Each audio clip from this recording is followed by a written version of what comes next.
Alleloia. Amin'ny fifaliana lehibe indray lasa nabavalana no amintsika amin'izao fotoana anio izao a. Dia faly be indray ny tenako omena aminao eto androany. Anatin'izao fandarantsika vavaka fiambenana izay rahanao amin'ny fandalana andramoka izao a, ny Aki radio a, ny mpikambana anatin'ny vavaka fiambenana ary ny groupe izay maharesy a, izay miaraka aminay isan'andro a, manao totosa amin'izao fandarana izao. Dia amin'ny fifaliana no ionana amintsika rehetrarehetra ary matoky simino ihany koa fa salama tsara daholo indray tsika. Matoky ihany koa fa ifampahireto indray tsika amin'ity androany ity.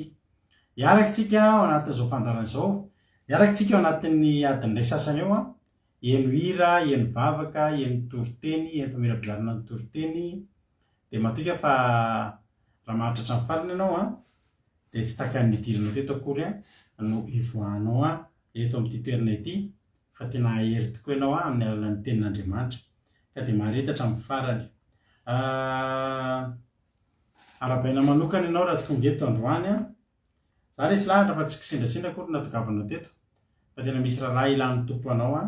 Ary mino aho fa ato anatin'ity fandarana ity a, dia hisy hafatra mivantana ho anao tsirairay avy izay mino eto io mihitsy. Ary mety valim-panontaniana fatorana eo amin'ny fiainanao a, izany valim-panontaniana hoentin'ny tenin'Andriamanitra eto izao. Ka dia maharetatra amin'ny farany e. Eo voasoratra ny hatogavanao teto a tamin'ity androany ity. Koa dia mahereza, mahatanjaha, dia maharetatra amin'ny farany. Ho antsika izay fampaketo ihany koa dia arabaina manokana Ralatojo. Ralatojo niditra voalohany teto androany a, dia ny andon'ny lanitra, ny tsiron'ny tany anie Ralatojo a, irotsaka feno tsy manapetra, tsy misy fetra eo amin'ny fiainanao a, hiboiboika avy any ambany ny fitahiana, takany tamin'ny rano be an'ny andron'ny Noa, miboiboika avy any ambany a, mirotsaka avy aty ambony a, ny fahasoavana sy ny fitahian'Andriamanitra rehetra eo amin'ny fiainanao. Ka dia mahareta hatramin'ny farany. Taoriana Ralatojo a, dia niditra teto a ranabavintsika Felana Rakoto, Marizo, Verselina, Claude Ravelarso, Sandola, Tahiny Jesosy, Claude Ravelarso, Naina Maheniso, Eliana, Kodaleoni, Tongasoa, Todraonso, Samina, Kamaradiny Jesosy, Soame, Valantonirina, Mampionina, Rantanina Marie Charline, Mami, Geneviève Randriamananjara, Erika Raka, Kadaka Malala. Alleloia. Fanantsarana ranabavy Geneviève Randriamananjara mihitsy raha misy souvenir zay fa tamin'ny 2019 raha tsy diso a, izy no nitoroteny teto amin'ny fandarana tamin'izay fotoana izay. Nahatsiaro azy aho hoe anjay ranabavy Geneviève Randriamananjara, dia io izy fa tonga eto miaraka amintsika. Samina, Berta, Iangonirina Andrinasolo, Mamy Sirandry, Erika Raka, Kadaka, Loni Ralvolonirina, Eva Miora. Dia mampahery anareo amin'ny fahoriana izay nenjary taminareo ranabavy Loni Ralvolonirina sy ranabavy Selina izay samy nanana fianakaviana ny dao sy ny fahafatesana. Mampahery azy ireo tsika androany fa tsy ny anniversaire ny fampaherapantsika eto fa ny fampaherezana ihany koa. Ka dia ampaherizitsika ranabavy Loni sy ranabavy Selina fa samy nanana foiavana izy ireo a. Dia mahereza anareo a, dia fanamasina Andriamanitra anie a anao ampionina anareo a raha lasina bavy malala.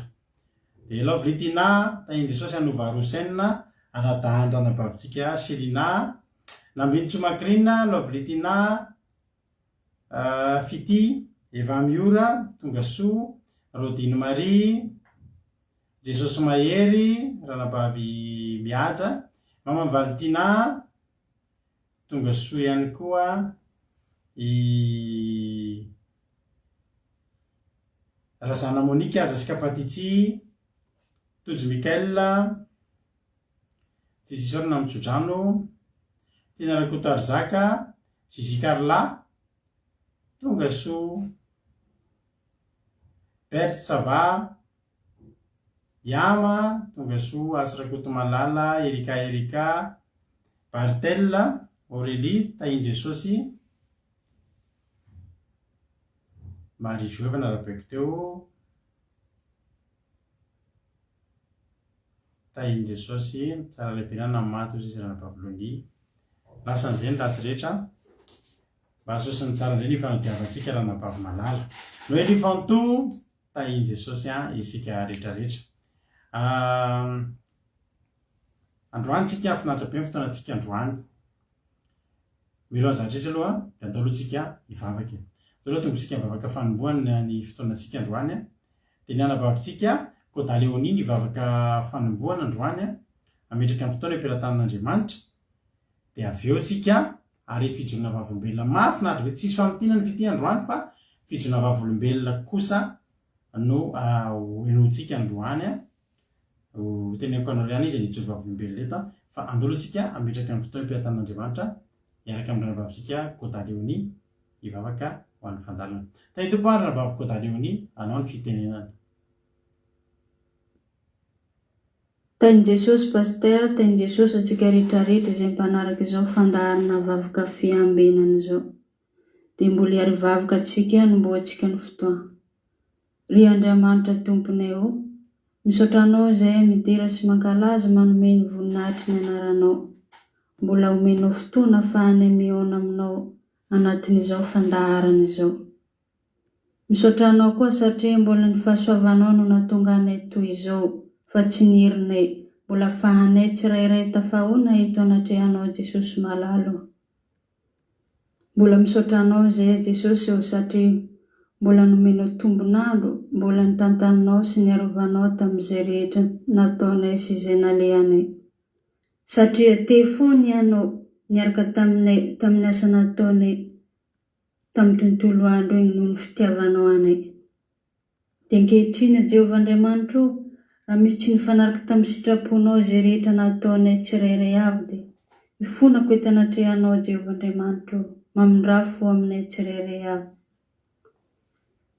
Apetraka am-pelatananao Jesosy malalo izao fotoana izao sy izay rehetra indesina tanterahan'ny ny asanao zany Jehovah Andriamanitra sy ireo koneksionnanay rehetra Jesosy malalo. Rakofa amin'ny ranao Jehovah Andriamanitra mba tsy tapatapoka ny koneksionnanay rehetra Jesosy io. Ary mino sy matoky izahay Jehovah Andriamanitra io fa eto ianao miheno anay. Dia ampianaro anay izay tianao fantatray hitondranay mahazanaka ho anay dia aza misy alamaina Jesosy io fa samy ahazo tandrefanay tsirairay avy izay rehetra isan-tokantrano. Ary mbola apetraka am-pelatananao Jehovah Andriamanitra ireo izay mbola miasa mandraharaha sy izay rehetra mbola any. Dia aza velo diso anjara izy ireny amin'ny fanatrehanao Jesosy malalo.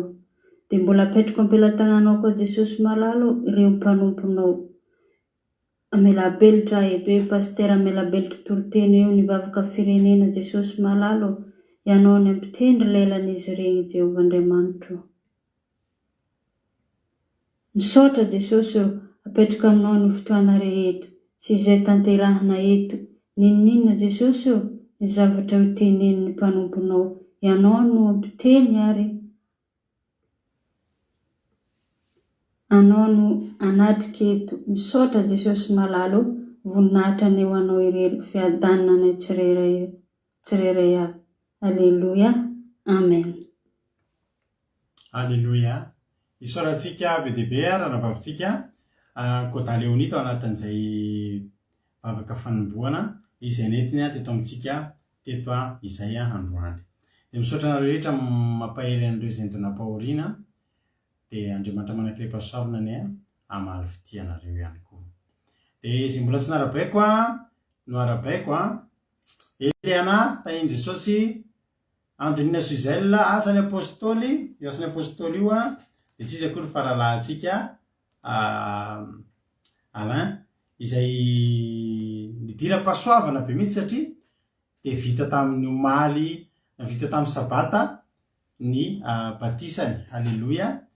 Anisan'ny vahiny tsy nampozina kanefa kosa dia nitarihan'Andriamanitra avy tany alavitra tany ny rahalahintsika izay tsy izy akory fa dia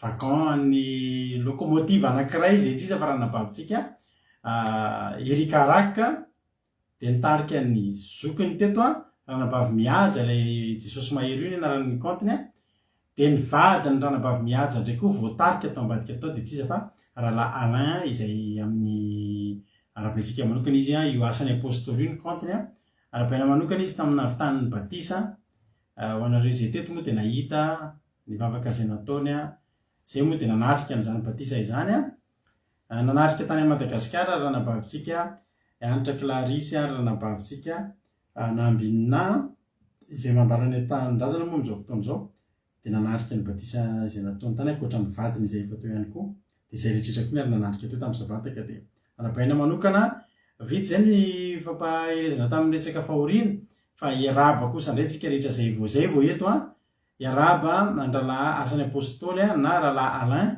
izay nandray fahasoavana be vita batisa somatsara tamin'ny sabata teo dia afaka miaraba azy mirary soa azy indray koa tsika ao anatin'izany aninjafy fa tahiny Jesosy dia tahiny tompo itiana rakotoary zaka dia izy koa mbola zoravako teo marina ty anaty tahiny Jesosy ary ty zanay teo Madagasikara ranabavina tahiny Jesosy tonga soa daholo ianareo rehetrarehetra tonga soa aninjafy zany androany vo ando andrio ny aninjafy io tahiny tompo ando andri neverina efa olona vavao olona efa paketo alleloia tenenareo zany zao dia gaga se zary zany zary ando andria aninjafy indray izy androany ovintsika no vakansany amin'io ilona tsara be io fanapasteur io dao amboarina programme dia hoantsika rahalatojo dia efa ho avy ny vakansa zao dia tahiny tompo zay mbola sy narabaiko rehetrarehetra fintso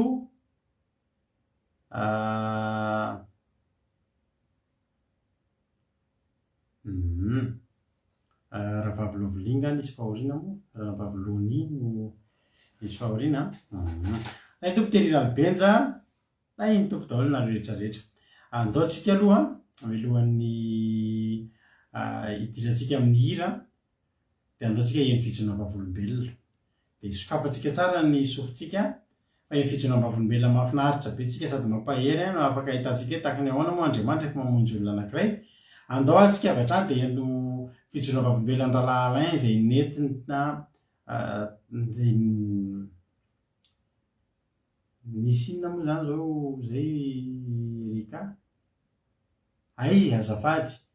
azafady indrindra mialatsiny fa tsy hitako izay fahoriana ranabavy Lovely zay dia mangy amin'ny fahoriana ranabavy Lovely koa misaotra ny Selina nampatsiahany zay fa za zao tsy nafantatra an'izay fa ialako tsiny misaotra Selina dia mamangy amin'ny fahoriana ihany koa ranabavy Lovely dia mampahery anao amin'ny anaran'i Jesosy dia ho lasan'izay ny ratsy rehetra anankitelo zany nareo dia nampahoriana teto fa dia ho lasan'izay aneny fa ny ratsy rehetra mba sosiny tsara indray ny famitiavantsika rehetrarehetra izay eto ka dia tahin'ny tompo isika tsirairay avy mahereza daholo ranabavy Rosina tahiny Jesosy Bersava tahiny Jesosy ihany koa ndao atsika fijonam-bavolombelona rahalahy Alain falibe zay sady mandray anao atao anatin'ny gropy no mandray anao koa ho isan'ny olona vita batisa iroso tsy ela amin'ny asan'Andriamanitra dia andao ary efa asan'Andriamanitra moa ty ataony ty dia fijonam-bavolombelona alainy baraka eto Satana omeny voninahitra kosa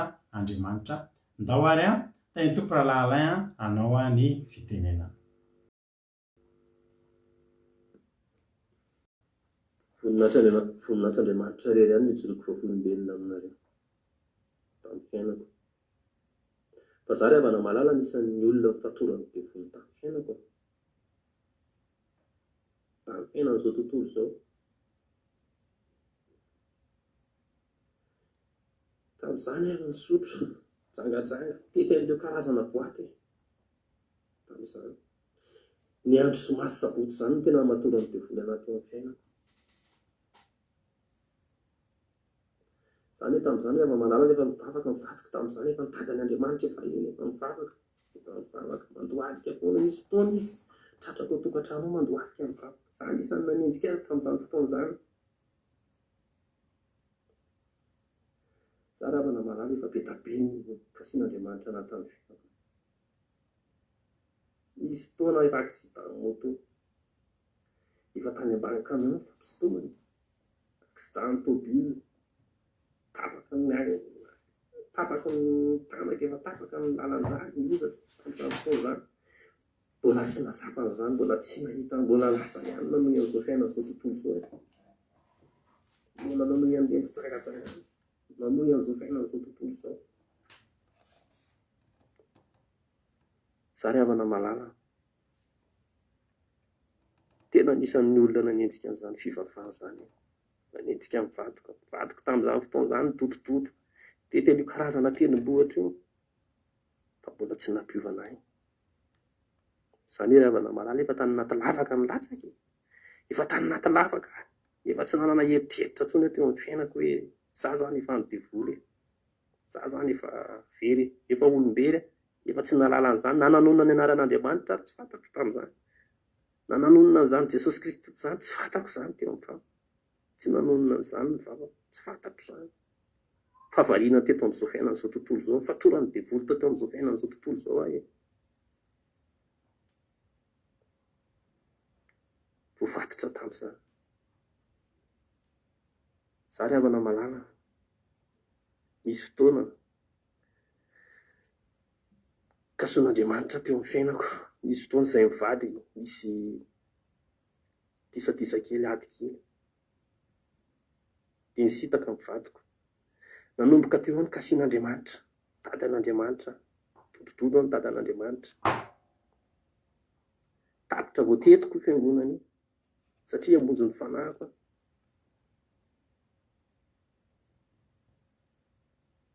Teo ry havana malala voakasika tena tady an'Andriamanitra. Nanantona an'Andriamanitra, teteziko ny karazana fiangonana. Teo vao nanantona amin'ny vadiko, nivola tamin'ny vadiko tamin'izany fotoana izany. Dia nisy fiangonana izay moa ivavahan'ny vadiko, dia nentina miresaka tamin'ny pasteur amin'ny vady tamin'izany fotoana izany ny vadiko, tamin'ny zokom-bampianina. Izy nanao délivrance tamin'izany, natao délivrance à distance, tsy nampiano anahy, ary tsy nino aho tamin'izany fotoana izany hoe délivrance à distance ve dia hisy fiantraikany eo amin'ny fiainako, fa tsy nampiano ahy.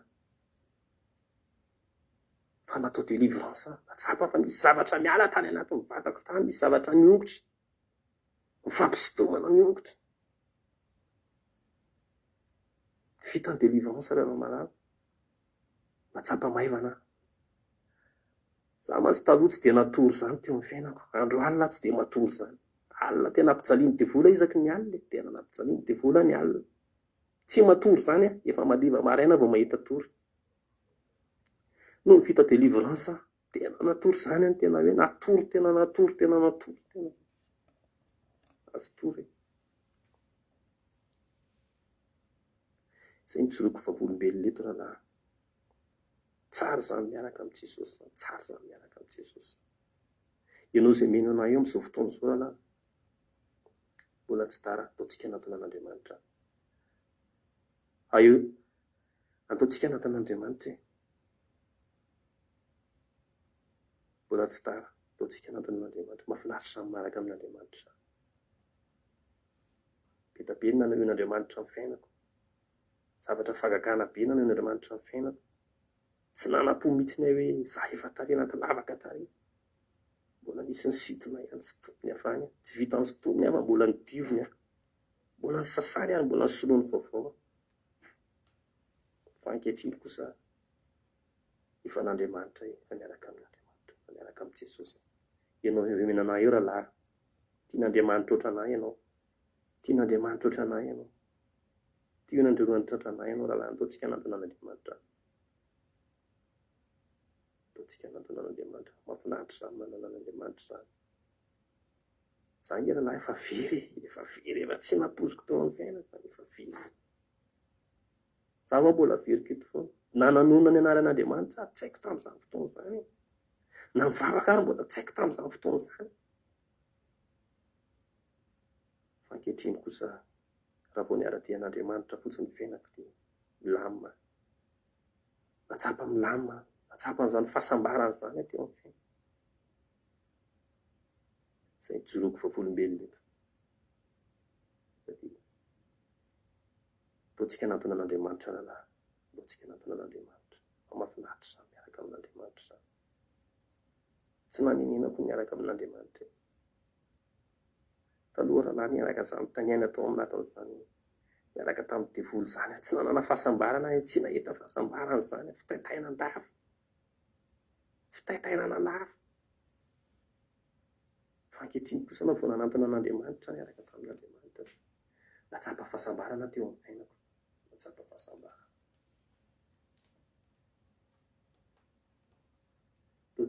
laotsika anatona an'Andriamanitra ianao io tian'Andriamanitra ohatranay ianao tian'Andriamanitra ohatranay ianao zay nivoroko fofolombelona eto fa sotro pakasitraka voninahitra an'Andriamanitra reny Alleluia amen.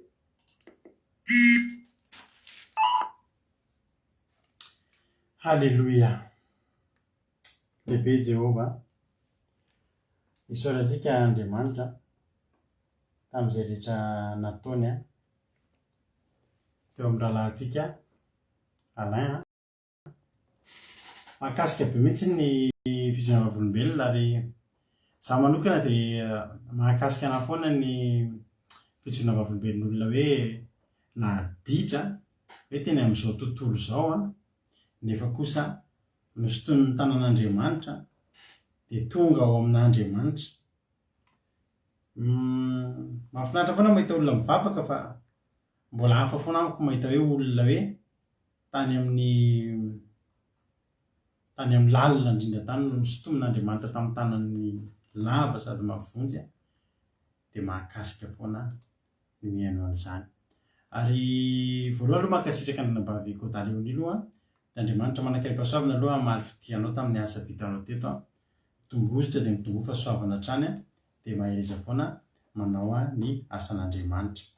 Dia misaotra betsaka ny rahalahy ihany koa tsika satria tsy mora izany hoe mijoro hitan'ny olona manome voninahitra an'Andriamanitra ary manala-baraka ny devoly zany hoe mahita ny fiainanao eo zany dia io ianao hitantara hoe zao ny fiainako.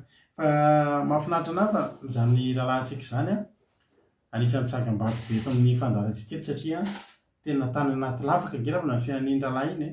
Ianao hoe hitretinao zany hoe olona hoe amatona ny hatramin'izay ny ainany dia tsy matory izy amin'ny alina, tsy ampatoriany ny devoly, efa madivaraina vao matory dia farak'izay tsy ampitory dia kizitindava. Nefa tsika ary miaritra fandarina kely eto fotsiny dia efa te hatory ny ampitso fa izy tena tsy matory ny alina fa nafahan'Andriamanitra. Ary tena hoe tao anatin'ny ampatsiahana ahako mihitsy ary rehefa ndresaka moa izay mirahalahy dia samy meme eo izay toerana rehetra fale dia mitovy dia samy mitovy daholo ny toerana falena fa mahavariana tsy mba tafahoana izay mirahalahy tamin'izany. Ny olona fantany fantatro, ny toerana faleha ny alehako taloha, ny zavatra fataoko taloha dia tena hoe tena mahafinaritra aty amin'ny fanompon'Andriamanitra miara-tafahoana aty indray dia tena hoe ho an'i Jesosy ny voninahitra. Ary matoky sy mino fa any an-danitra koa tsika rahalahy dia any koa hiaraka any koa tsika izay toerana lehan'ny anankiray amintsika araky izay tonga aloha dia efa mitsena an'izay tonga aty aoriana dia ho any an-danitra tsika rahalahy. Ary dingana angezabe iny nataonao iny dia miorena tsara aza miova dia mahereza hatramin'ny farany. Dia arapaina koa nambavitsika nareo afaka mbola miarahaba azy arapaina koa nambavy mihaja satria nomen'Andriamanitra lehilahy endry ianao zao novain'Andriamanitra tena hoe olom-baovao dia matoky fa fiainana vaovao misy ny ao an-tokantrano ao taorian'izany vadisa izany. Tany tomparitsika ataontsika tirity mba hiram-batiny dia tirity hira ataontsika voaloha milohan'ny hidirantsika amin'ny tenin'Andriamanitra zany dia ataontsika tirity ilay hira amin'ny teny manao hoe mbola tianao aina na dia efa ratsy aza na dia efa ratsy ary tsika dia mbola tian'Andriamanitra any dia mbola mivonjeny ihany dia ataontsika ankehitriny anao fanekena hoe za Andriamanitra anompo anao Alleluia amen. Hitra amin'ny totentsika ny antira ity ota iny tompo ary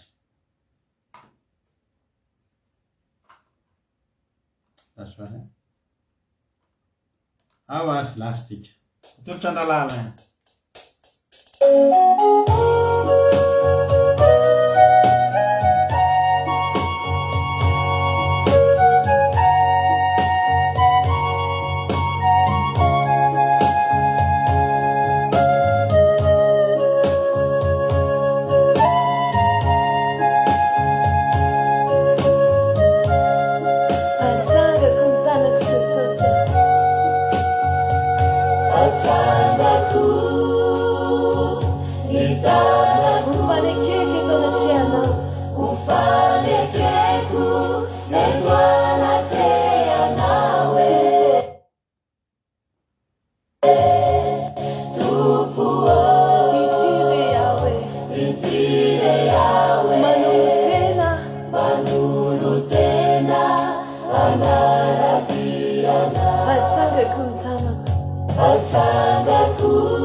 Alleluia. Misaotra betsaka nareo a, dia misaotra ny ranavavy Patsiapa. Misy tokoa dia misy tokoa ny antsatononkalo satria tsika moa isan'andro dia efa miteny foana hoe isy antsatononkalo enotsika foana eto a. Alleluia. Dia androany indray a dia eno antsatononkalo hafa indray, mbola maro ao ambadimbadika ao fa isan'andro tsika dia andre antsatononkalo foana. Dia andao indray ary tsika andreandry zareo avy any Ambatondrazaka. Alleluia. Eno ny antsatononkalo a, mahafinaritra be arahantsika amin'ny ranavavitsika maheno soa. Ny aina maheno soa avy any Italia no hitondratsika anaty antsatononkalo amin'ity androany ity. Tany tompo a ranavavy a, ny aina maheno soa. Talohan'ny naharinanao a dia efa teo ane izao, mpandatra izao tontolo izao, nifidy anao ary tsy andao. Jeremia no nanambara, ravakina ny tantara, raha mbola tsy ary akory ianao a, tao akibondreninao. Nofidiko ho mpianatra sahady, hitoro afatro eo anivony ady, hirosatrano tsy manay, ary ho fantatrao fa izao ny tompo-piay. Olombelona ary ianao izao, rehefa nivoaka avy tao an-kibo tao, hiaina sy hivelona eto an-tany mba ho mpitory hatrany hatrany. Nandroso teny ny fotoana, ny tombo ihany koa ny taona, nanolo tena ho ay ianao hatramin'izay ka hatramin'izao. Maro ireo olam-piainana izay nosedrainao tsy nitarainana, ny fanahy maso nanao pinga nanampy anao tsy nandringa. Raha vao mifomaraina koa dia vavaka ny ao an-doha, misosiriza ny lakana, arovan'ny tompo amin'ny sakana. Eny re Jesosy eo, misaotra mankasitraka amin'izato fampatsehivana, endre zany fitiavanao, ko inty ao irao anjakao, vavolombelon'ny fisinao eto amin'izao tany fandalovana izao. Ore olona eno iange fa ity misy sekre, ny fahombiazana ety an-tany a dia ny vavaka maharitra ihany. Ny fanoloran-tena ombenombeny, ny famakina sy fanajana ilay teny, ny didy sy ny lalàna voarakotrao ireny, natoro anao iainana tsy natao antery. Katory Jesosy eno eny, ho porofo fa tena hery izay amelona ireo very sy manampy anao tsy ho rery ka ho tonga an-danitrany tsy hanirery. Alleluia, amen. Alleluia. Tsy hitanareo amin'izany fa dia tena maro talenta eto a. Misaotra betsaka andranam-bavitsika ny aina maheno soa, mamy be le tononkalo a, mamy be ny antsatononkalo a, ary dia Andriamanitra manankirepasoavana ny ranavavy a, amaly fitianao a tamin'izany zavatra izay nataonao izany teto. Asan'Andriamanitra ireny a, mandrosondrotsika anatin'ny antsatononkalo ao amin'ny alalan'ny fampirisihana ny amin'ny tenin'Andriamanitra. Dia manasa anareo ihany koa nareo izay mety manana fanomezam-pahasoavana, manana talenta, dia andao hoe tsika hidirantsika an'Andriamanitra izany a talenta nomen'Andriamanitra antsika izany. Dia misaotra raha maheno soa tsika dia efa miandry sady indray roviana indray manaraka, fa dia tena mahafinaritra raha misy indray tsika olona hafa indray ny entsika eto a, hitondrantsika anaty antsatononkalo, dia maheleza hatrany isika rehetrarehetra. Andao ary tsika hiditra amin'ny tenin'Andriamanitra, fa tonga ny fotoana inotsika tenin'Andriamanitra, efa lasalasa ihany ny fotoanantsika, efa lasalasa ihany ny fotoanantsika, fa andao ary tsika hiditra avy hatrany amin'ny tenin'Andriamanitra amin'izay. Ny tondra tenin'Andriamanitra amintsika eto andrany dia ranavavitsika Soameva. Alleluia. Avy eto Frantsa, izy mitondrantsika ny tenin'Andriamanitra. Ka dia tonga dia andao ary tsy tsika resaka lava, fa to dia hiditra amin'ny tenin'Andriamanitra tsika. Mino efa eo amin'ny baibolinao efa nahazo toerana tsara ihany koa. Tahiny tompo ary ranavavy Soameva anao ny fitenenana.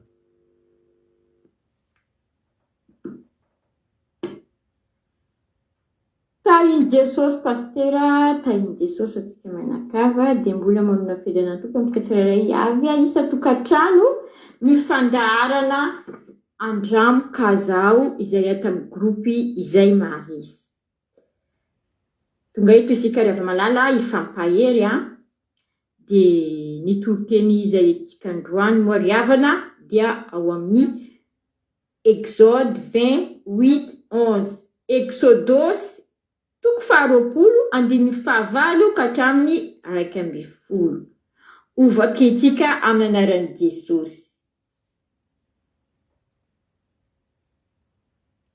Mahatsiarova ny andro sabata, hanamasina azy, enemana no iasanao sy anaovanao ny raharanao rehetra.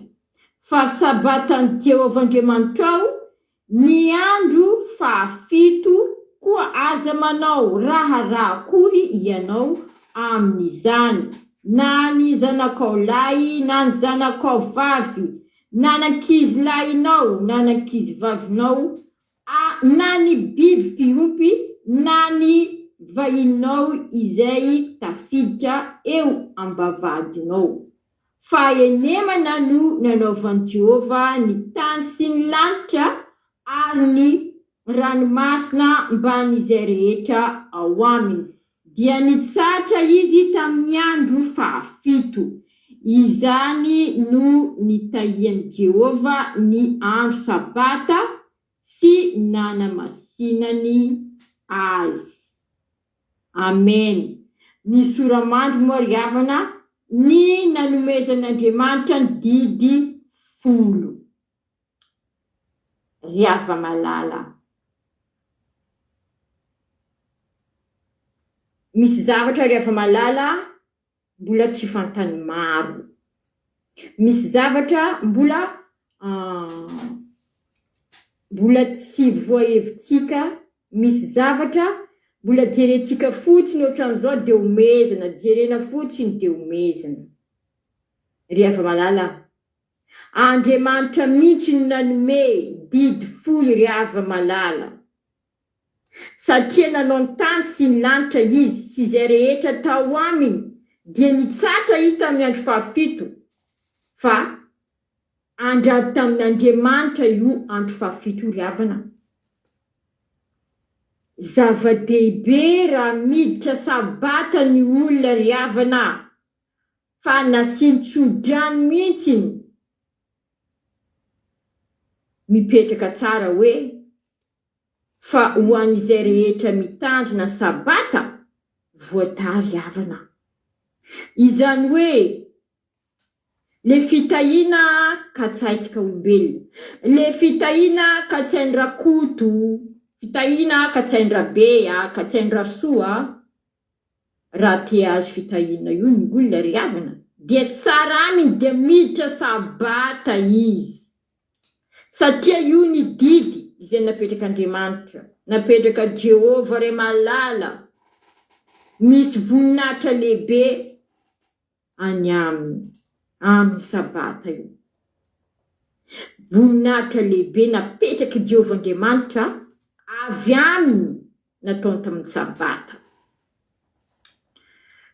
Rehefa nitsatra izy nanao raharaha ry havana tamin'ny andro fahafito.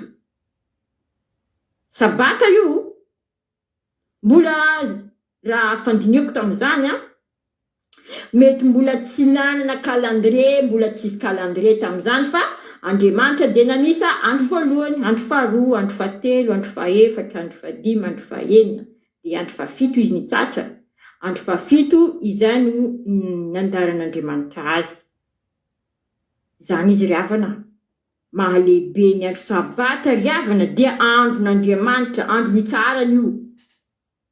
Tena mazava-dehibe io ry havana. Dia ny sabata ry havana dia misy hery be dehibe ao ry hava malala. Satria tsika mbola tsy mahalala zava-miafina, fa sabata io misy hery famoronana io ry hava malala. Raha kivy ianao, tongava amin'ny andro sabata. Raha reraka anao, tongava amin'ny andro sabata. Raha marary anao, tongava amin'ny andro sabata ry hava malala. Fa ahita zava-dehibe ho hitanao amin'ny andro sabata ry hava malala. Ry havana, izaho izay miteny aminao eto ry havana, nahita izany. Za ty taloha ry hava malala efa tamin'izao tontolo izao andevy niota. nivavaka lahady fa tsisy zavatra tsapako mihitsy tany, tsisy zavatra niova teo amin'ny fiainako satria nanina riavana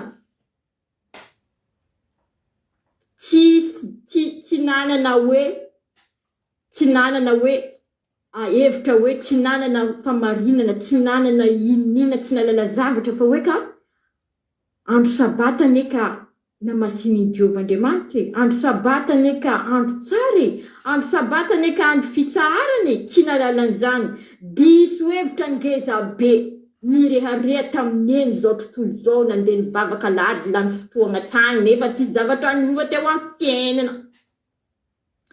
Ity andro sabata ity ry havana tena andro avy amin'Andriamanitra fa mba aza manao sangisangy amin'io ry hava malala. Any amin'ny Genesisy 2:1 ka hatramin'ny 7 nazavainy tsara atany tamin'ny andro famoronan'ny tany ry hava malala.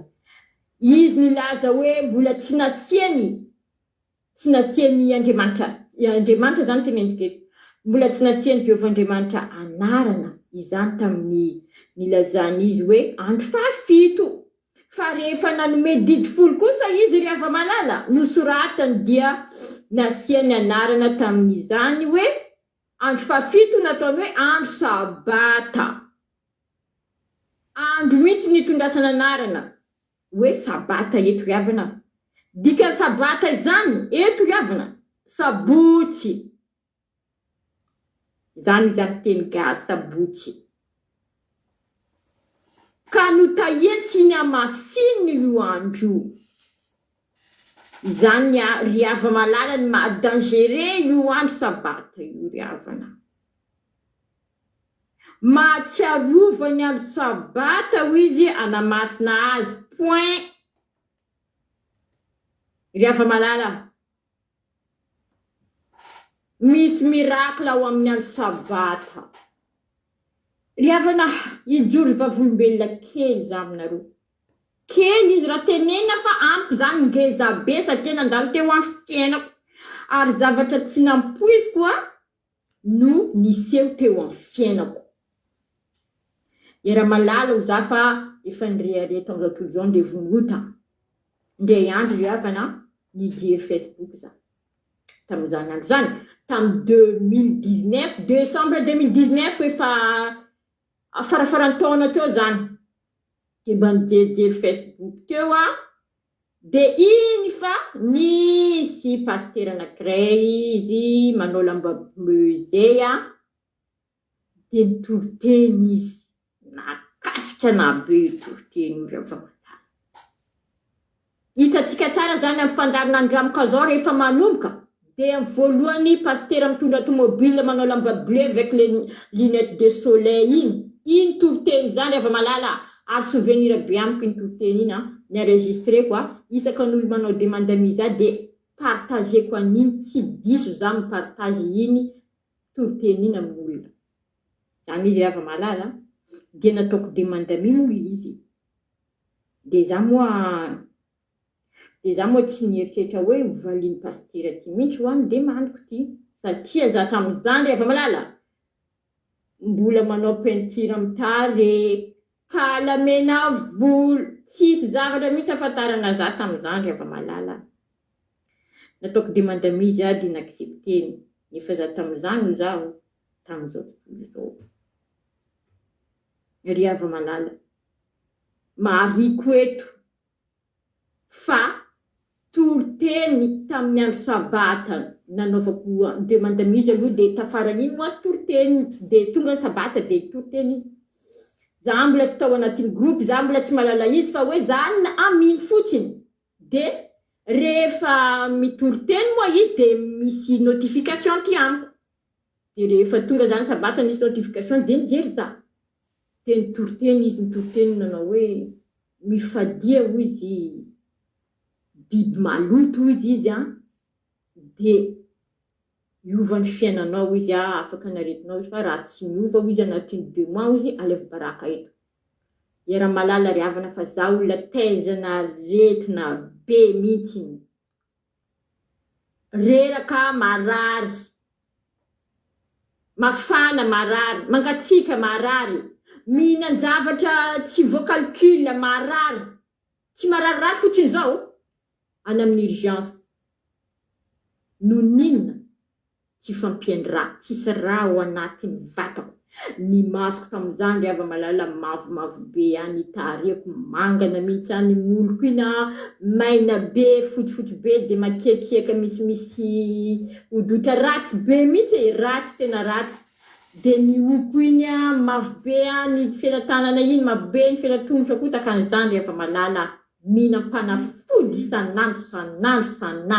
Za miteny hoe isan'andro zany, isan'andro isa-minitra mihitsy rehefa misy crise na misy marary kely, mandrapatonga any amin'ny dokotera amin'ny urgence. Zany. Nefa kosa, tamin'ny fianoana niditra sabata, tsy sabata hoe niditra commencement, sabata tapakandro nanomboka teo amin'ny telo teo, na amin'ny 4 pasitera mitoroteny ina, tonga de niteneniny fa nanday mo toroteny de hoe fadia biby maloto. De nifady le biby maloto hoe alafo baraka zao. Hitanao tsara angalafo barakanao pasitera. Da tamin'izany moa ry Hava-Malala mbola jentilisa. De nifadiana moa izy ry Havana. Tsy nohanina le zavatra niteneniny. Narina daholo ny jambon, ny zavatra rehetra tao anaty congélateur, de narina zina harona be anankiray, narina tany poubelle. De rehefa tonga moa ny 3 semaines aka 4 semaines ou 1 mois io ry Havana. Amin'ny maraina za mandeha miasa iny, za mahita zavatra miova amin'ny tarehiko. Amin'za mitaratra ina, hitako fotsifotsy be ny masoko. De hitako menamena kely ny tarehiko, fenofeno tsara. Ny moloko ina manome couleur rose-rose.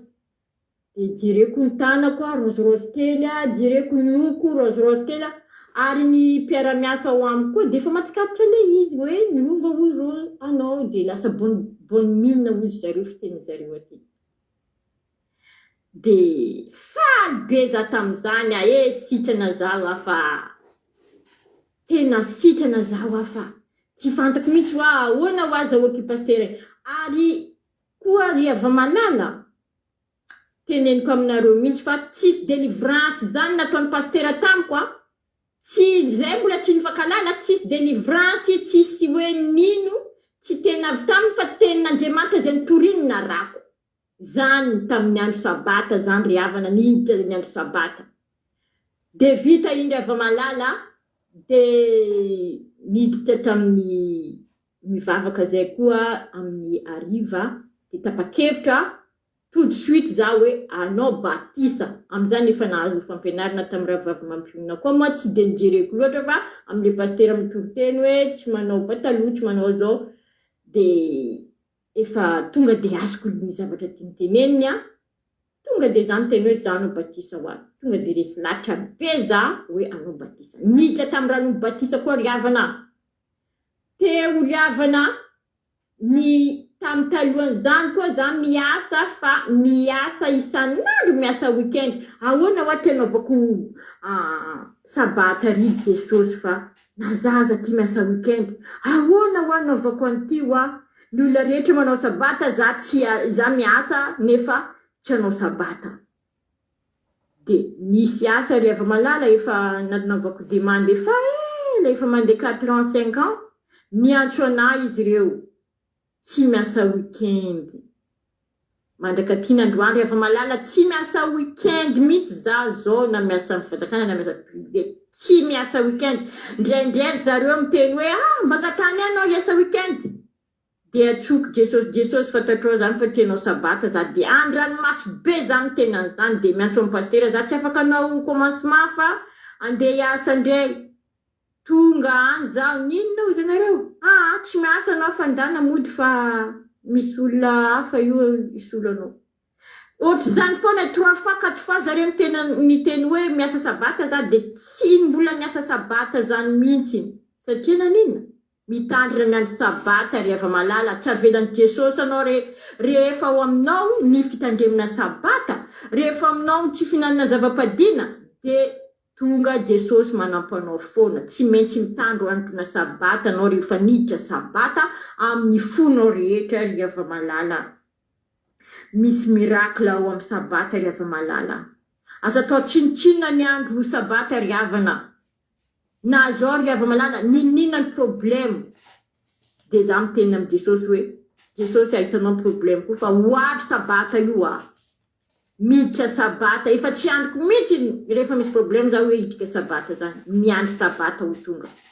Eo anatsorako anazy, eo anatsorako anazy amin'ny Jesosy amin'Andriamanitra velona.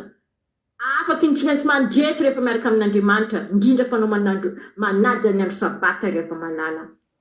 Hitanareo koa izay ry havana ao amin'ny groupe izay maresy, ny sabata koa ry havana azahoana fahafinaretana, azahoana fifaliana, fitsikitsikiana. Izay ao anatin'ny groupe izay mikomansy 9h commencement, 9h du matin izay mikomansy ry havana. Ndray zay tsy tafasara karaha tsy 20h du soir, 21h. Amin'izany moa rahaonana fotsiny tenen'ny pasteur dia tsisy te hisaraka zany mihitsy. Ndao hisaraka amin'izay, ndao hisaraka, tsisy te hisaraka zany fa dia tapahana mihitsy fa tsisy te hisaraka satria manaja ny andro sabata, fahafinaretana be ao ry hava malala.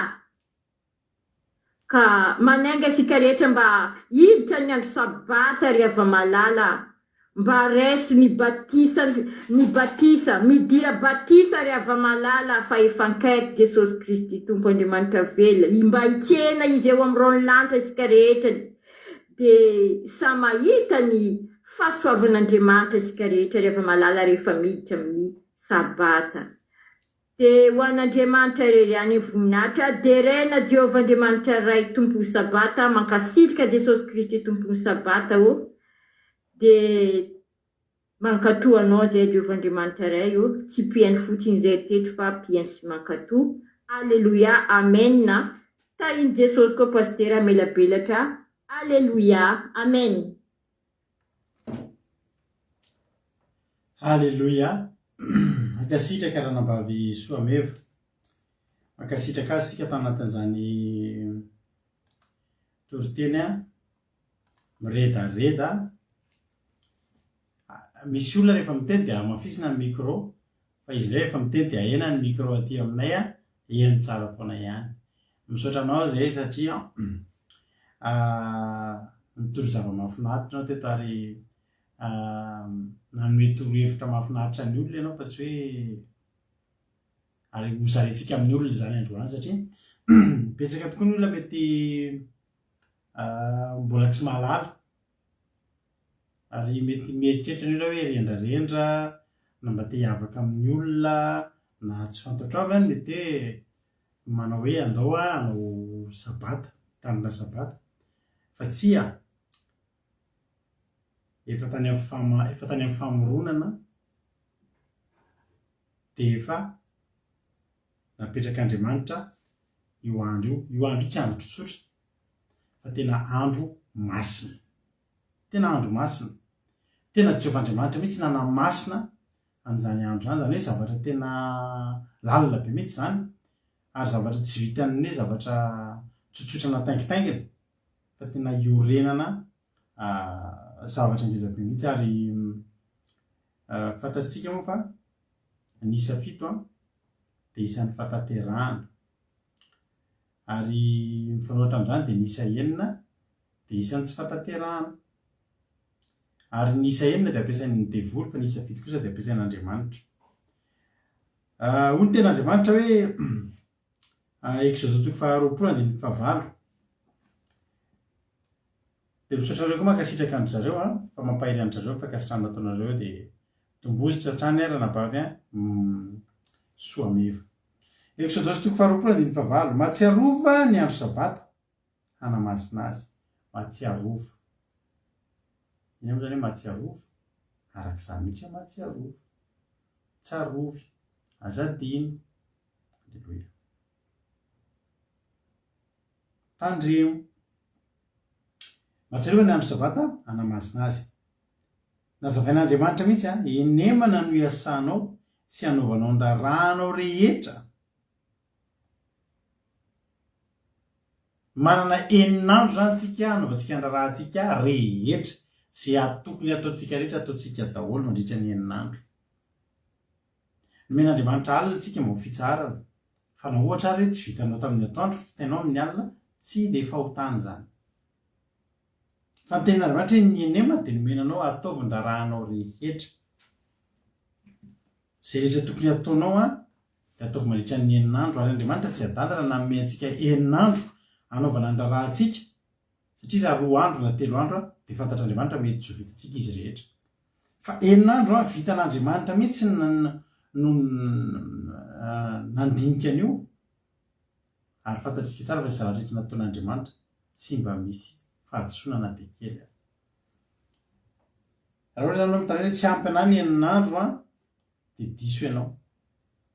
Fa nataon'Andriamanitra mihitsy io enin'andro io ho ampy antsika, anaovantsika ny rahantsika rehetra. 120 sabatan'i Jehovah Andriamanitra ao ny andro 7. Sabatan'izy ao ny sabatako ve? Sabatan'ny fandarana andramoka izao ve? Sabatan'ny soameva ve? Sabatan'i Jehovah. Tsy atsika fa ny Jehovah. Fa isika ko aza manao raharaha koa na ankizy lahinao na ankizy vavinao na bibiombinao na vahinao izay tafiditra ao am-bavahadinao. Mitsahatra mihitsy zany tsy manao raharaha. Fa enemana nanaovan'i Jehovah ny lanitra sy ny tany sy ny ranomasina ambamby rehetra aminy dia nitsara izy tamin'ny andro 7. Izany mitahiany Jehovah ny andro sabata sy nanamasinany azy. Nataon'Andriamanitra tena hoe ny marian'Andriamanitra mihitsy ny andro 7 mitsahatra izy tsy manao ninonina izy fa nanamasina io andro izy. Genesis 2:2 vakindrana bavisika soameva teo. Genesis 2:2 dia vita ny lanitra sy ny tany azy rehetra ao aminy, afa-po Andriamanitra zany. Hitanao? Na afa-po an'Andriamanitra ny andro enina izay nanaovany an'izao rehetra rehetra izao, na afa-po azy io. Andiny faharoa, Genesis 2:2. Ary tamin'ny andro 7 dia vitan'Andriamanitra ny asa efa nataony, ary dia nitsara tamin'ny andro 7 izy tamin'ny asany rehetra izay efa nataony. Ary Andriamanitra mitahy ny andro 7 sy nanamasina azy, satria tamin'izany nitsaran'Andriamanitra tamin'ny asany rehetra izay noforoniny tamin'ny nanaovany azy. Moa tena Andriamanitra nitahy sy nanamasina azy. Andriamanitra mandrapatonga ny Apokalipsy tsy ny teny andro hafa tsony Andriamanitra. Hoe andeha hosoloky le sabotsy fa hosoloky le sabata fa ohatran'ny tsy dia mety any izy io fa aleo ataoko andro hafa. Misy mantsy olona miteny hoe lahady ny andro sabata. Misy olona miteny hoe zoma ny andro sabata. Fa ny sabata dia andro sabotsy faran'ny herinandro. Ary andro any zany dia nazava aminao bebe kokoa momba an'io satria ndraindray mantsy tsika tsy fantatritsika ilay izy. Mety noho ny hena maso hitandremanao andro sabata na noho mety nitahotra hoe araka tedrana vavy hoe sao dia tsika loatra ny soameva dia andeha mba hitandrina sabata na sao dia mahasositra andry pastera raha tsy miara mitandrina sabata dia noho ny tsy fahazahoan'ny olona ilay izy dia manjary lasa mety tsy akatsirony amin'ilay izy, mety hananao foana ary mora hiongotro anatinao ilay izy. Hatramin'ny voalohany Andriamanitra dia nametraka io andro sabata io ho masina. Ary tsy vitan'izany ihany fa ny amin'ny Ezekela. Ezekela 20. Ilay vakitsika amin'ny Ezekela 20. Dia mbola misy zavatra maherihery kokoa, lavindalina kokoa sy maharesy lahatra kokoa no tenenin'Andriamanitra. Ezekela 20:12 bakiko aminao amin'ny anaran'i Jesosy hoe ary nomeko azy koa ny sabatako, mbola sabata foana, ho famantarana ho amiko sy aminy mba ho fantany fa za Jehovah ny manamasina azy. Nomeko azy ny sabatako, ilay no hamasiniko. Ary rehefa nomeko azy dia ataoko famantarana amiko sy amiko. Ny sabata rehefa ny andro sabata, ny fitandremantsika andro sabata dia fifankafantaran'Andriamanitra amintsika. Fantatro ny ondriko ny ten'Andriamanitra ary izy mahalala, fantany ny feoko ary izy manaraka. Halleluja.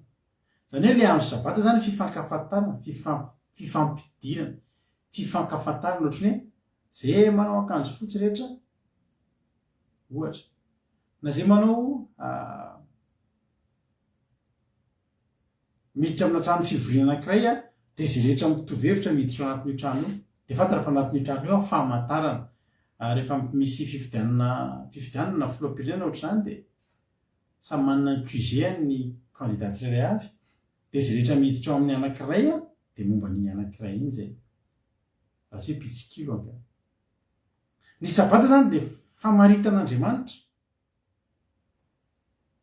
zay anazy meko azy koa ny sabatako ho famantarako famantarana ho amiko sy ho aminy zava-dehibe amintsika zany ny fitandremantsika andro sabata satria famantaran'Andriamanitra hoe azy isika ary famantarantsika ny ihany koa fa atsika izy zava-dehibe zany ny fidirantsika amin'izany andro sabata zany anazavanao kely fotsiny aloha hoe ny amin'ny fanatanterahana zava aveo tsika hiditra amin'ilay hoe tena votoatiny rehefa andro sabata dia mitsahatra isika zay mahatonga anay rehefa sabata raha tonga aty an-tranonay zao na rehefa sabata betsaka nareo natambina andro sabata taty aminay dia tsy dia misy fikarakarana be zany zay rehefa sabata hoe mandany andro be mandro sakafo be mihitsy na amina vajery andrahoana meloa fa mifototra amin'ny fifavahana ary matetika ary zay rehefa sabata matetika amin'ny arivo iny mihitsy vao tafa sakafo adino tanteraka ny sakafo satria manina mamy loatra le izy ny principe ny sabata zany rehefa sabata dia tsy manao ninona le tsy manao ninona tsy mandeha miasa tsy mandeha miantsena tsy mivoaka ny trano kory afaka mivoaka ny trano zany anao fa tsy mandeha lavitra ianao mijay dikany hoe aza mividy zavatra kory ianao mba tsy andehananao lavitra ka variana any an-tsena any ianao dia mifantoka amin'ny zavatra hafa indray fa tena tian'Andriamanitra mihitsy zany ny fotsika ny saintsika ny fanahintsika ny vatantsika eo aminy eo amin'ny andro sabata io zany ry havana rendez-vous io ny tena marina tena rendez-vous tena hoe rendez-vous tena sarobidy ary saropady eo amin'io zany ndry avy ny fotoana bartelina mbola ho avy aritanana sabata ty an-trantsika alleloia io zany tena rendez-vous io ary eto dia miteny ity fampianarana etiko androany ty dia mety tsy mora ihany nanao azy satria mety anotoana karazan'olona maro izy fa nefa dia ny sabata moa ry havana dia anisan'ny pilier ngezabe ana fahamarinana izy io ary betsaka aminareo mbola tsy mahalala an'izany ary dia azavaina aminareo amin'ity androany ity rendez-vous zany izy io be dia be ny olona miteny hoe tsy hisy an'izany andro zany tsika zany zao mitandrina sabata toy izany hoe lahady mazava ho azy ny andro rehetra azotsika hivavahana daholo ary Andriamanitra dia tsy mitety amintsika aza mivavaka mihitsy nareo fa kosa Andriamanitra ny teny an'ilay andro anankiray tena hoe hitsarana mihitsy tsy hanaovana fa tsy mivavaka dia Andriamanitra tsy niteny hoe lahady ny alahady zavako anao ny sabata amin'ny teny hebreo dia hoe fitsarana io le sabata io dia mahafinaritra fa ny fiantsonana atao hoe andro zoma dia hoe fiomanana zany hoe tsy possible mihitsy zany hoe lahady ilay sabata fa ny zoma fiomanana ho amin'ny andro sabata zoma zany hoe voakasika atao zany eto na ny avant na ny après azonareo ny omanan'Andriamanitra mihitsy dia ny zoma atao andro fiona zany mahatonga antsika ny zomantsika rehefa zoma ohatra antsika dia efa ao anatiny tanteraka mihitsy ny andro zoma zany dia andro fiomanana ny sabata andro fitsarana ary mahafantatra ny andro lahady ny andro lahady dia andro voalohany amin'ny herinandro rehefa mitsangana Jesosy razany ten'Andriamanitra any amin'ny asany apôstôly any amin'ny Luka sy Jona any rehefa tamin'ny andro voalohany tamin'ny herinandro lahady io dia ny fo maraina koa Maria Elizabeta Maria Magdalena dia niazakazaka nandeha nakany amin'ny fasana izy andeha hanositra menaka manitra ny Jesosy andro voalohany amin'ny herinandro alahady io fa tsy alatsinainy. Le enemana lazaina zany hoe enemana no esanareo dia manomboka ny lahady hatramin'ny zoma isika no tokony hiasa. Fa mahafinaritra moa no mitandrina sabata amin'izao fotoana zao satria ny sabata ianao efa velan'Andriamanitra mitsara, lahady ihany koa izao tontolo izao indray manao an'izo fitsarana. Dia donc zany ho an'ny olona mitandrina andro sabata zany a, ho an'ny olona mitandrina andro sabata zany ohatran'ntsika mahafinaritra be ny fiainana. Mivavaka tontolo ny andro ny sabata, ny lahady amin'izay tsy miasa, makaina fotsiny. Izy moa ny tentsika mekainy, makaina ka nataon'ny olona hafa fitsarana hafa koa dia izy dia fa ny nazahoantsika sitraka dia ilay antsika mitsahatra tamin'ny andro sabata. Ary androany dia te hampitandrina antsika, teteny amintsika hoe betsaka ny olona miteny hoe sy andro mitovy foana io e. Betsaka ny olona miteny hoe ne anareo tsisy an'izany fa andro n'Andriamanitra daholo ny andro rehetrarehetra. Dia zao ary zavatra teneniko anao, raha miteny Andriamanitra hoe manao masina ny andro sabata, raha miteny Andriamanitra hoe meko azy koa ny sabata koa famantaranao amiko sy azy, dia tonga hapa renao andro lahady eo. Taka ny ohatr'izao zany ohatra hoe manome rendez-vous anao aho, na ohatra hoe misy mifagnome rendez-vous aminao hoe zao mba tonga hapa renareo amin'ity anniversaire ity ohatra. Ny anniversaire zany karazaina amin'ny larobia e. Dia mba tongafa daholo reto amin'ny larobia fa hanao fety be tsika amin'ny larobia. Io ny fotoanako aminareo eo ankalaza ny anniversaire tsika, anniversaire koa dia hanao fety tsika amin'ny larobia. Dia misy ary miteny tsisy an'izany fa lakamisy any ho avy any. Dia jereo tonga eo ary izy efa vita tamin'ny larobia ny fety. Afaka tonga eo ianao lakamisy, tsy be dia ianao efa vita ny fety. Afaka tonga eo ianao talata, tsy be dia ianao fa mbola tsy eo. Io zany ravana dia zao rendez-vous io, fotoana hifanomezana io. Ary tsara fantatritsika hoe inona moa no nahatonga androany zany tena nazavaika anareo mihitsy inona no mahatonga ny olona mivavaka andro lahady.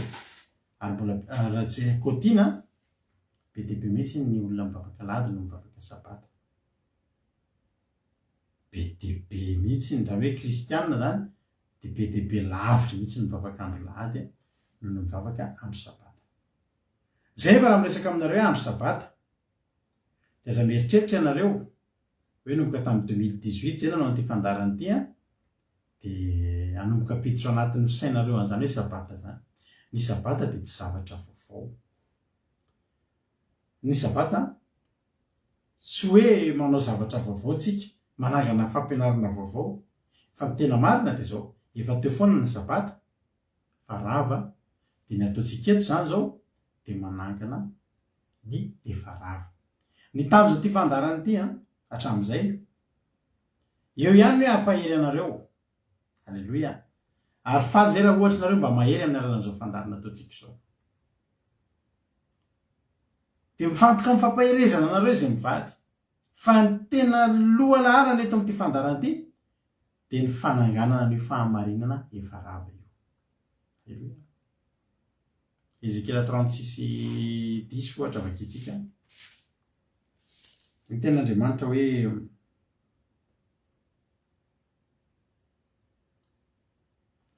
ary hamaro olona eny aminareo dia taranaka Israely rehetra raha ronenana ny tanàna dia ahorona indray ny efa rava.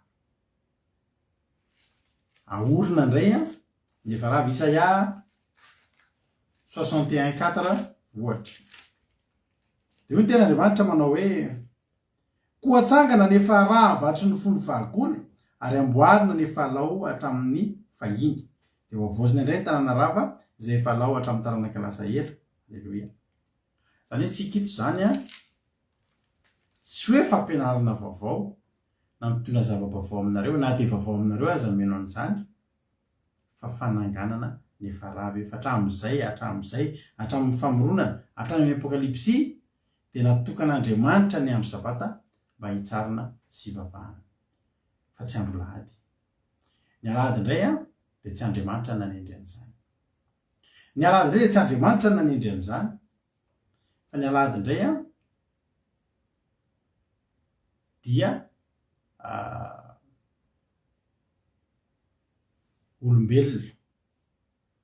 olombelona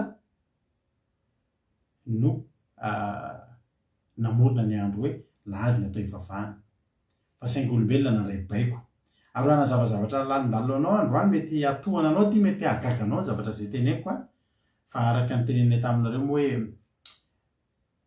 tsika rehefa miditra amina mampianatra fampianarana fahamarinana dia matetika misy olona voatotohana ao anatin'le izy mety hoe zatran'le mofo sy tately sy ronono hoanina fampahirezana fa rehefa tonga eto eny eo amin'ny fampianarana dia somary malailay fonosana kely nefa tsy olana zay satria mahafinaritra loatra mahita anareo hoe fito amby 5-80 nareo ny eto ny tena zava-dehibe nefa dia zao rehafana ny fahitana na dia 5-10 aminareo ara fa resy lahatra ny amin'ny fahamarinana ka dia lavitra tsy manokana zany raha sindra mahatotohana ny sasany aminareo ity fampianarantsika roany ity ny andro lahady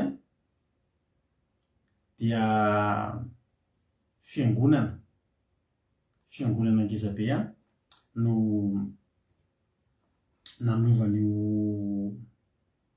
nanovan'io andro ho lasa alahady ary tokony hamperitreritra atsika ilay izy satria any amin'ny Daniela 7 any dia misy zavatra zay tenen'ny tenin'Andriamanitra Daniela 7 nefa kitsika ety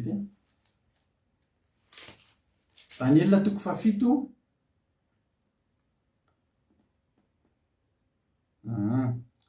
Any fotoanantsika lava be moa raha hoe anana zavazavatra be dia be tsika fa misy tonga kely ny sainareo fotsiny manao hoe any amin'ny Daniela 7:7 hatramin'ny 5:20 moa tena ravany zao no lazainy ilay fahefatra amin'ny biby dia fanjakana fahefatra ety ambonin'ny tany zay ho hafa no fanjakana rehetra sady andravan'ny tany rehetra ary anososy amin'ny rotoro azy ary tandroka folo dia mpanjaka folo izay hitsangana amin'izany fanjakana izany ary isy ray koa hitsangana manaraka azy hafa ny voalohany ary andresy mpanjaka telo 20 ary teny anohitra ny avo indrindra izy sy ampahoriny olo-masiny avo indrindra ary hitady anova fotoana sy lalàna ary atolotreny an-tanany ireo ambarapatavitry ny fetrandro ray sy ny fetrandro roa ary ny asasaky ny fetrandro hijanontsika eo amin'ilay hoe hiteny anohitra ny avo indrindra izy sy ampahoriny olo-masiny avo indrindra Andriamanitra zany le avo indrindra ary hitady anova fotoana sy lalàna mety avetsika miteny hoe zavatra tsisy dikany na lahady io zavatra nareo koa mitovy any na hoe zavatra tsisy dikany zany mety na hevitra fa oka zavatra avana malala fa tanjona anankiray ngeza be mihitsiny dia ny hanovana ny lalàna sy ny fotoana ary ny hanovana lalàna sy ny fotoana dia izy lay olona le hanohatra le te hanohatra ny avo indrindra izy moa nanohatra ny avo indrindra nanohatra ny avo indrindra dia ny devoly nanohatra ny avo indrindra dia Losifera tao an-danitra tao ilay saika niezaka hitovy amin'Andriamanitra sy haka ny fanjakana dia ilay voatery tsy maintsy nazera dia tia tany mba miala tsy ao an-danitra ntsony Alleluia Apocalypse 2:7 fakitsika hoe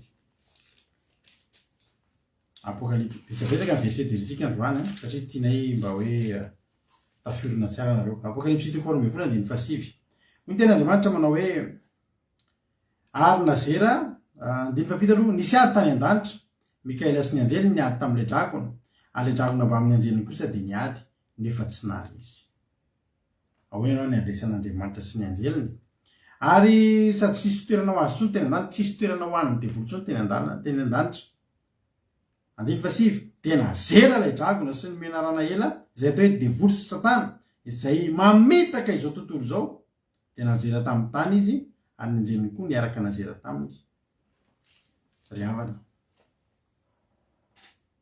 ny devoly dia nalefa teto ambonin'ny tany mba hamitaka ny atao hoe fitaka dia tsy zavatra tonga dia hitanao fa ny atao hoe fitaka averiko foana fa raha ameanao vola sandoka ahako dia hoe 20 € zany le vola dia amin'ny tahaka hoe ty misy 20 € dia mba hatonga anao voafitaka dia tsy maintsy ataoko mitovy iny.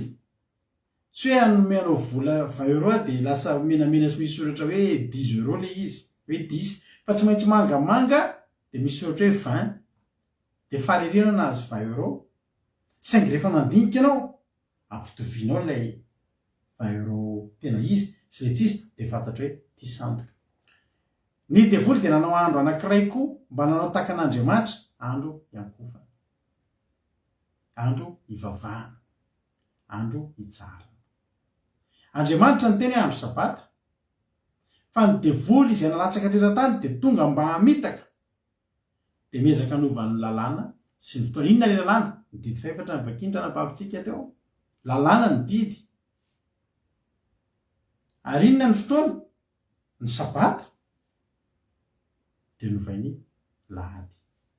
Ary nenetsika misy fotoana hoe anareo koa dia manaratsy, mialatsiny aminareo katolika, fa ny katolika no nanova, ny fiangonana katolika no nanova ny andro sabata ho lasa andro lahady. Ary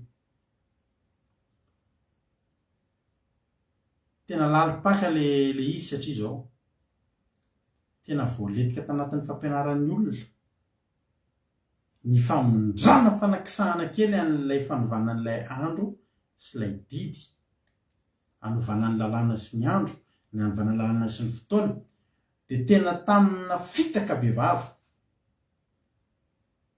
Satria ny devoly dia fetsitaka amin'ny menarana ary natotony eto an-tany izy mba hanina, mba hamitaka.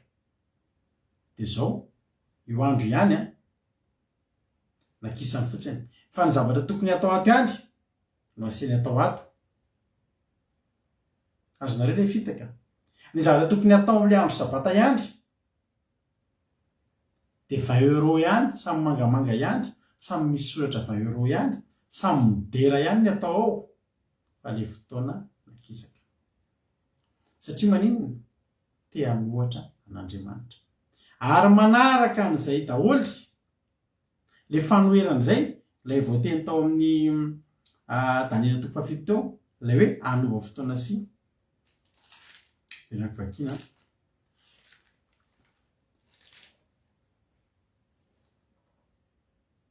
Voaray ao anatin'izay daholo zany, ilay hoe hiteny hanohitra ny avo indrindra, sy ampahorin'ny olo-masiny avo indrindra, ary hitady hanovany fotoana sy ny lalàna.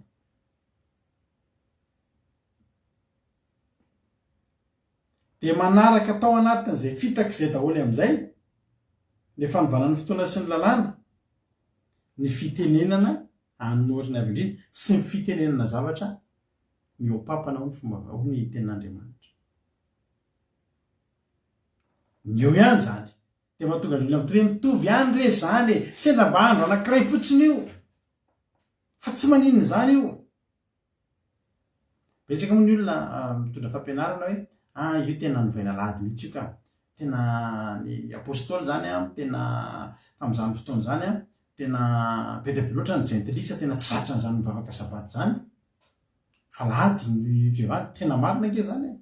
Ny andro fivavahan'ny jentilisa dia andro lahady, ary io andro lahady io dia andro ny masoandro, ary no faritan'ny jentilisa andro ny masoandro io andro voalohany io, dia tena fivavahan'ny jentilisa mihitsy ny andro lahady tamin'izany. Ary tsy nahazatra an'izao zany hoe hitandrina sabata. Dia nisy tokoa ny fivoriana teo amin'ny apôstôly sy ny jentilisa izay mba te hivavaka hivafo, dia nitarin'ny olona amin'izao hoe teny ny jentilisa aloha mba atao lahady ihany, fa iny mahazatra ny hoe dia nanaiky ny apôstôly. Tsy marina izany. Apôstôly mbola sandoka koa ny ramisy zany. Fa ny apôstôly rehetra dia niaraka nampatsivon'i Jesosy tao amin'ny testamenta vaovao, fa Jesosy dia nitandrina andro isaky ny sabata. Jesosy dia anaty sinagoga ny ahitana azy, mamaky boky, mamaky tenin'Andriamanitra, mitory teny isaky ny andro sabata. Dia ihany tsara fantatritsika. Jesosy dia nitarika ny olona, nampianatra ny mpianatra hitandrina andro sabata. Ary fantatritsika tsara fa Jesosy mandra-pialana teto tany dia nitandrina sabata foana.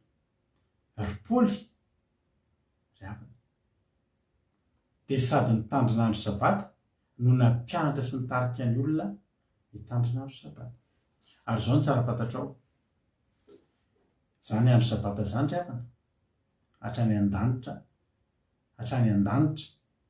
mbola mitandrin'andro sabata. Zay mitenanareo an'izany foana fa hatramin'izay mbola tsy nasiako versery izy fa noe vakitsika amin'ny Isaia 4:20.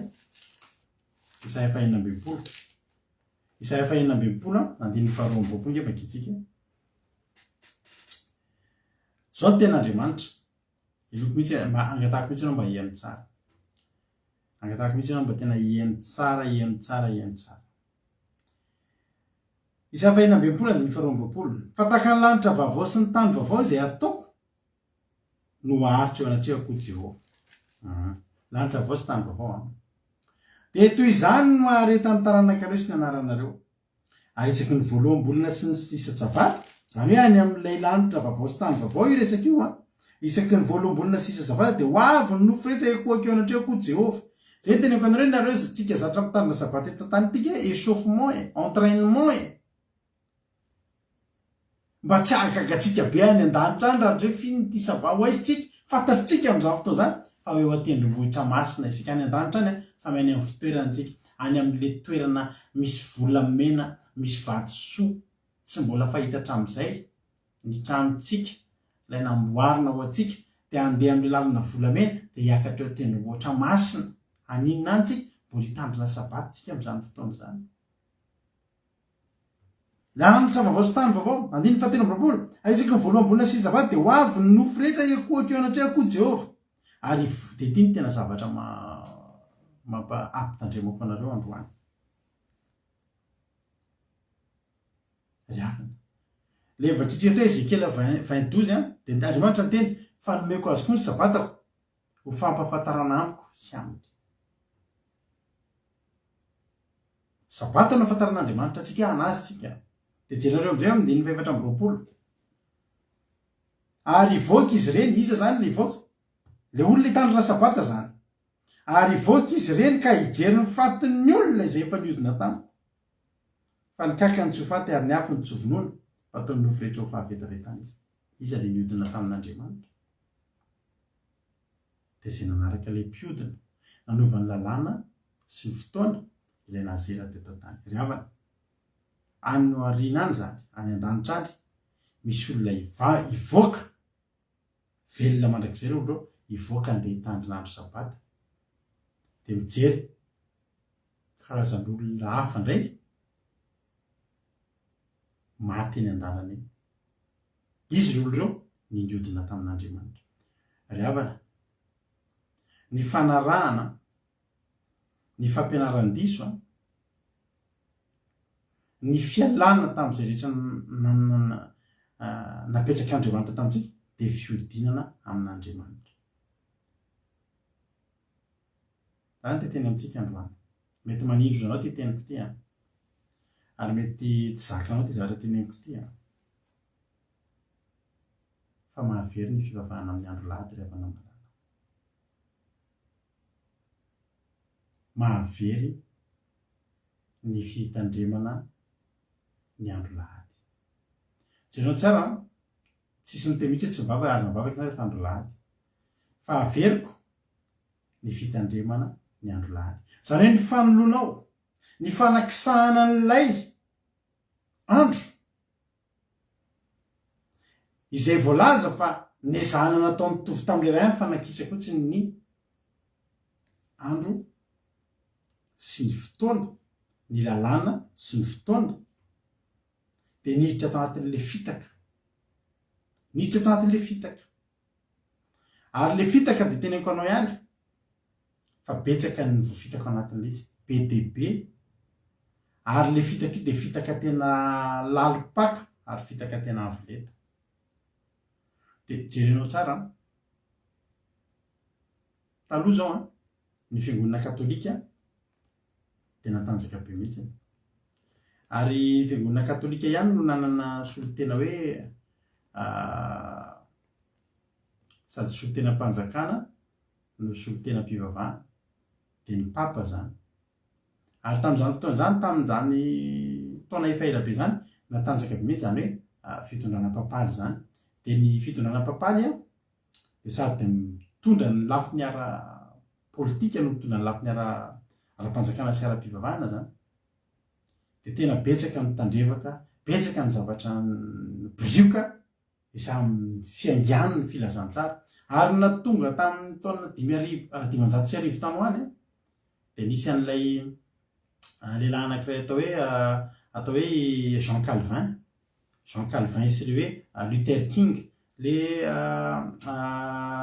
Martin Luther fa tsy Luther King azafady, Martin Luther tany amin'ny taona 1500 tany nitsangana reo lareo de nanao lista ny zavatra rehetra izay nivoana tamin'ny fotom-pivavahana taloha nefa de tao anatin'ny taona maro de novain'ny katolika tsikelikely izy ireo de nitsangana reo olo reo de nanohatra zany hoe nandefa ny liste an'ireo zavatra rehetra hoe way fa hoantsika ny lasa mikohaka amin'ny sarivongana nefa Andriamanitra ny teny hoe aza mikohaka raha vakitsika ny Exodus le vakitsika teo Exodus 20 de tsy efatra ny vakin'ny ranavavy teo fa any amin'ny voalohany de aza manan'Andriamanitra aby fa zany aza manao ny zavatra voasikotra ho anao na mety ho endriky ny zavatra zay eny amin'ny lanitra ny ambonina zay eny amin'ny tany ambany.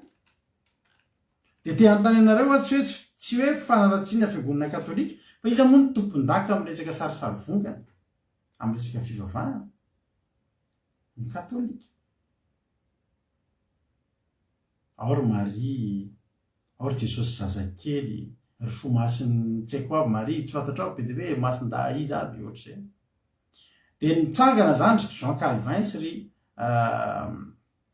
ry Martin Luther, tsy le Martin Luther le taty arina le nisy nitifitra iny tsy iny fa tamin'izany mbola tany taona 500 tany zany nitsangana izy ireo ary nanohatra ireo zavatra zay tsy nety ka natonga zany hoe amin'ny teny frantsay nanohatra de niproteste ka natonga ny ainga avy teo ny niposahan'ny fiangonana protestanta nanohatra n'ireo zavatra zay fioara-pefy zay tsy nety tamin'ny fivavahana tamin'izany. Ny zavatra tena tsara le fanoherana fa saingy ny tena nampalahelo tamin'ilay izy de zao nisy apahy efa tena latsaka lalina be loatra ary na de ny proteste aza na de nanohatra aza ny protestanta tamin'izany de nisy apahy tsy nekendry zany mihitsy taka ny fivavahana amin'ny sary vongana reny hitanareo reny hoe fivavahana katolika misy an'ireny le hoe misy lohan'olona misy karandohan'olona lanjalanjaina masombavy Terezy de mikasika an'iny daholo taolambalo zany nge ry avanao amin'ny baiboly taolambalo zany nge zavatra tsy natao hivavahana zany hoe tsy natao kasiana kory reny zany le fioara-pefy daholo reny de volazan'ny ten'Andriamanitra fa ole teny vakitsika teo hoe le any amin'le Daniel teo iteny anohatra ny avy indrindra ilaza zavatra mihoapapana iza mono mba nampanao an'izany hoe mampikofesy ary hatramin'izao za tsy katolika fa mino fa mbola misy zany hatramin'izao hoe mitantara mopera ianao hoe mopera ohatra tsika rehefa amin'ny ariva zany mba mivavaka mangina mivavaka amin'ny Jesosy za nanao an'izao hitanao Jesosy fa zavatra nataoko ohatr'izao tsy nety de Jesosy mamana fahefana mireliko atsika fa inona moa le zavatra atao hoe anohatra ny avy indrindra sy teny zavatra mihoapapa reny hoe mopera olombelona de afaka miteny hoe ndana zanako overany helikao ina koa nataonao de za koa zany nanao ohatr'izao mopera de ohatr'izao zany ndana fa overany helikao de milamina ny fon'ny olona miavy mibebaka de navelany mopera ny elony ny mopera no nitodian'ny olona fa tsy Jesosy. Izany le zavatra atao zany fitaka fandrika zay le hoe fitaka nanefa ny devoly ilatsaka ety tany hitondra famitahana de le zavatra atao nge mitovy any mandoalika ihany de mibebaka amin'ny tantaran'izay zavatra natao ny fahotanareo aza misy afenina de tsy nisy afenina tsy nafenana izy tsy nafenina mopera ary mopera tsy miala maina zay tonga eo mopera fa ozy koa mopera hoe voavelany helikao de voavela Andriamanitra tena saropiary ny amin'ny fiarahan'ny tovy fananana fahavitavitana aloha tena loatra zay mandry amin'ny lehilahy mandry amin'ny lehilahy na mandry amin'ny biby na vehivavy mandry amin'ny vehivavy na mandry amin'ny biby dia atao maty tokoa. Inona zao ny zavatra mitranga? Inona zao tenenin'ny Papa François? Metoerana ozy izy, metoerana ny eny amin'ny fiarahamonina ny mitovy fananana. Asa injehanareo ry zareo. Nefa Andriamanitra ry miteny eo an'iny. Aoka ho atao faty tokoa. Tsy tokony hisy eo amin'ny fiarahamonina zany hoe sodomita. Fa inona zao zavatra mitranga? Nandefa filazana am'izay Papa. Aza atao anjany zareo fa olona takatsika reny. Eny olona takatsika ange reny. Hametoerana izy. Tsy zay ny tokony izy. Fa reny zavatra reny fanaratsy. Teo amin'ny Jesosy rehefa misy olona manana toetra ratsy, saka le demoniaka teo amin'ny fasana ny fatoran'ny olona ny rojo vy, dia afaka antenga Jesosy zany aza atao metoerana fotsiny izy toerana ny adala fa avelao izy fa tsy maninona avelao izy andeha am'izao. Inona nataony Jesosy ny délivrer. Ka ny fananana sodomita dia fanaratsy avy amin'ny devoly dia azo délivrena fa tsy omena toerana.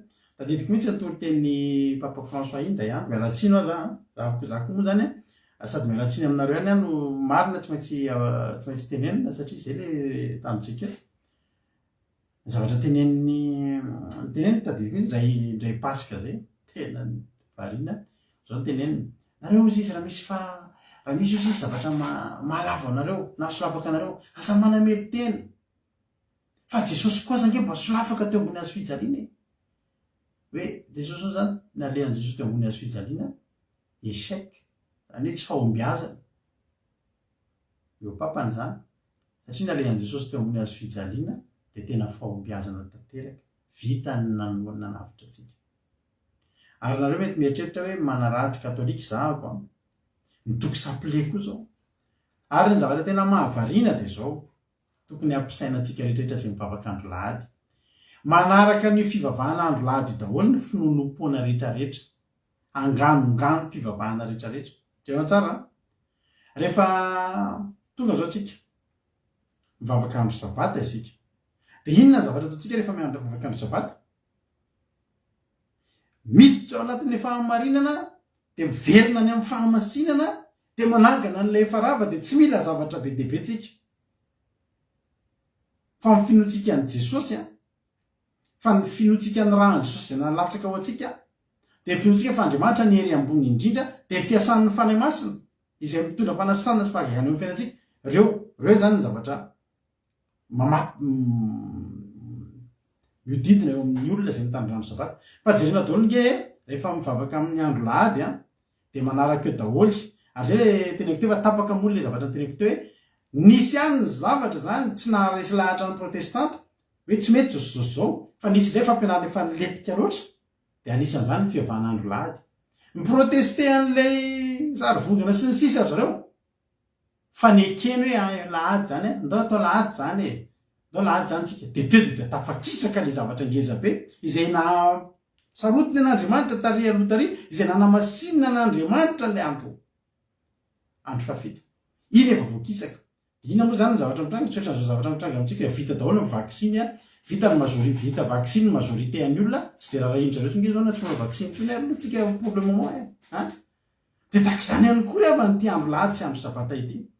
Nanohatra ihany ny protestanta fa tany amin'ny zava-dehibe adininy fa tany amin'ny zavatra tsy zava-dehibe ny fiakofana amin'ny sarivongana fa zava-dehibe ihany fa adininy ny zavatra nge jerenao tsara mifanaraka amin'ny fivavahana andro lahady daholo ilay zavatra hitanao reny manao krismasy tsy mahita ianao olona mitandrina andro sabata ka mitandrina krismasy satria fantatry ny olona mitandrina andro sabata miverina ny andoharano manangana ny efa rava dia fantany fa raha manangana ny efa rava dia manda ny atao dia ny didin'Andriamanitra noentina miainga. Mivavaka lahady daholo ny fiangonana mivavaka andro lahady daholo ireo mankalaza krismasy. Ny krismasy anefa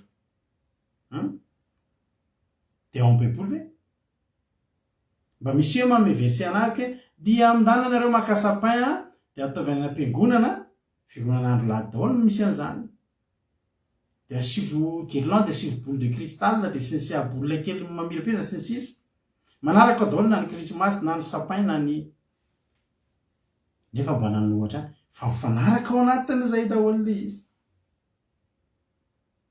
Père Noël dadaben'ely ve ao am-baiboly fa inon'ny olona mibabakandro lahady tsy mampaninona azy hoe tsy nomino an'izany.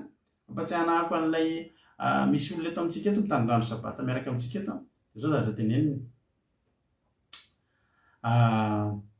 ohatr'izay anambiny tso zay mihitsy hoe efa lahady reny teo efa aika nahatonga ny andro lahady anisany koa zay raha nabavy tamin'ny Israelania hoe natria Jesosy ninsitra tamin'ny mpianatra tamin'ny andro voalohany ekeny zany fa nahafaty an'ilay écriture tary aloha ve le teny hoe Jehovahandriamanitra namasina ny andro fahafito nantsangana tamin'ny andro voalohany Jesosy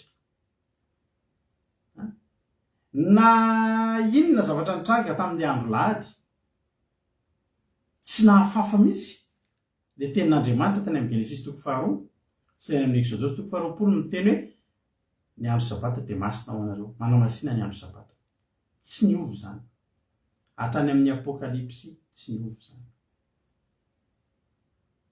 Halleluja. Dia moa zatra nyteneko teo fa somary maromaro matsy zatra tenenina dia valinana malendrana vavy nandinitso za manaraka ny andro lahady daholy ny angamongano rehetrarehetra ary ao amin'ny andro fihavan'andro lahady atsika mohita karazany zavatra maro izay jerenao tsy dia misy zavatra hidirany amin'ny fanompona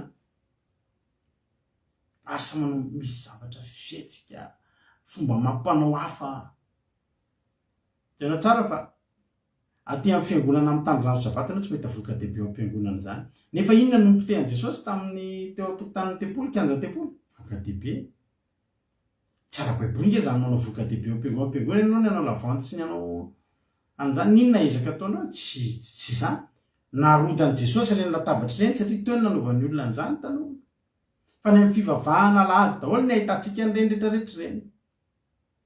Dia inona moa zany ny source inona moa zany ny tomboan'izay ka le mpamitaka le mpandrava no tafiditra za te tena anareo androany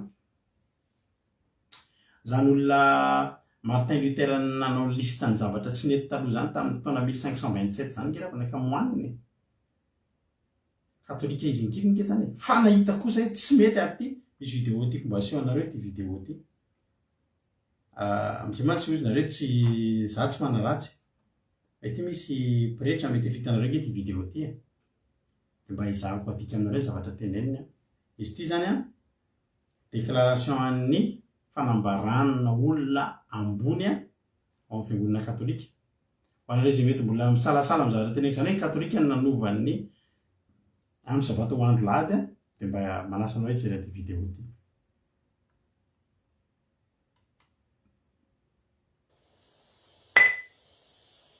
I have repeatedly offered $1,000.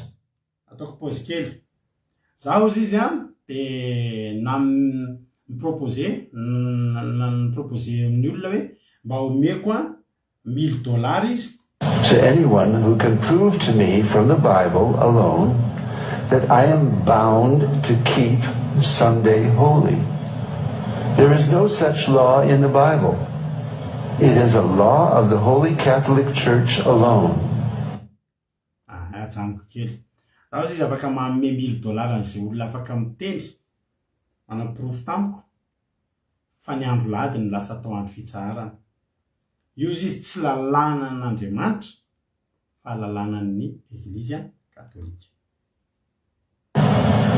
The Bible says, remember the Sabbath day to keep it holy. Exodus 22 le vao mivakitsika teo tena androany dia milaza hoe amanamasina ny andro sabata ianareo The Catholic Church says, no, by my divine power I abolish the Sabbath day and command you to keep holy the first day of the week. Andriamanitra ny teny hoe mitandrema matsoreva ny andro sabata ary manamasina azy fa ny olona kosa ny fiangonana katolika io zay ny teny hoe avy amin'ny fahefana avy any an-danitra no tenenako fa ny tsy ny andro sabata ntsony ny tsarako fa ny andro lahady voalohany amin'ny herinandro. And lo, the entire civilized world bows down in a reverent obedience to the command of the Holy Catholic Church. Dia nanomboka teo dia lasa fomba mampalaosy kolotsaina ary endriky ny famosona ny fankatoavana ny didy izay napetraky ny fiangonana masina ozy katolika. T. N. Wright, CSSR, in a lecture at Hartford, Kansas, February 18th, 1884. The Catholic Church for over 1,000 years before the existence of a Protestant, by virtue of her divine mission, changed the day from Saturday to Sunday. The Catholic Mirror, September 23rd, 1893. Question: which is the Sabbath day? Answer: Saturday is the Sabbath day. Zareo zany dia resy lahatra mihitsy tsy azony kosehana ny ao amin'ny baiboly fa dia fantany fa ny andro sabata no andron'ny Jehova no andron'Andriamanitra.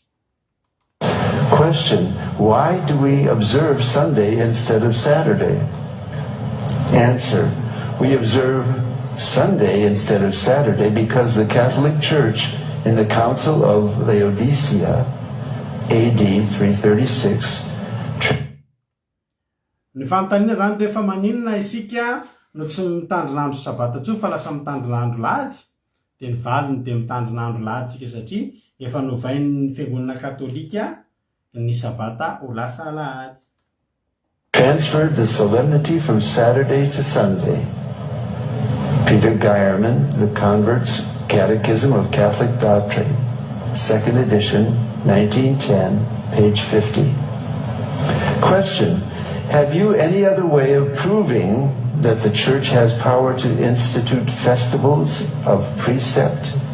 Answer: had she not such power, she could not have done that in which all modern religionists agree with her. She could not have substituted the observance of Sunday, the first day of the week, for the observance of Saturday, the seventh day, a change for which there is no scriptural authority. Stephen Keenan, A Doctrinal Catechism, page 174. There is but one church on the face of the earth which has the power or claims power to make laws binding on the conscience, binding before God, binding under penalty of hellfire. For instance, the institution of Sunday. What right has any other church to keep this day? You answer by virtue of the third commandment.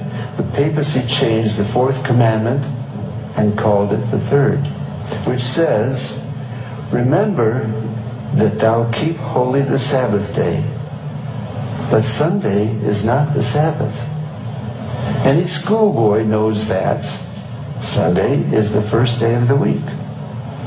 I have repeatedly offered $1,000 to anyone who will prove by the Bible alone that Sunday is the day we are bound to keep, and no one has called for the money. It was the Holy Catholic Church that changed the day of rest from Saturday, the seventh day, to Sunday, the first day of the week. T. N. Wright, CSSR, in a lecture delivered in 1893.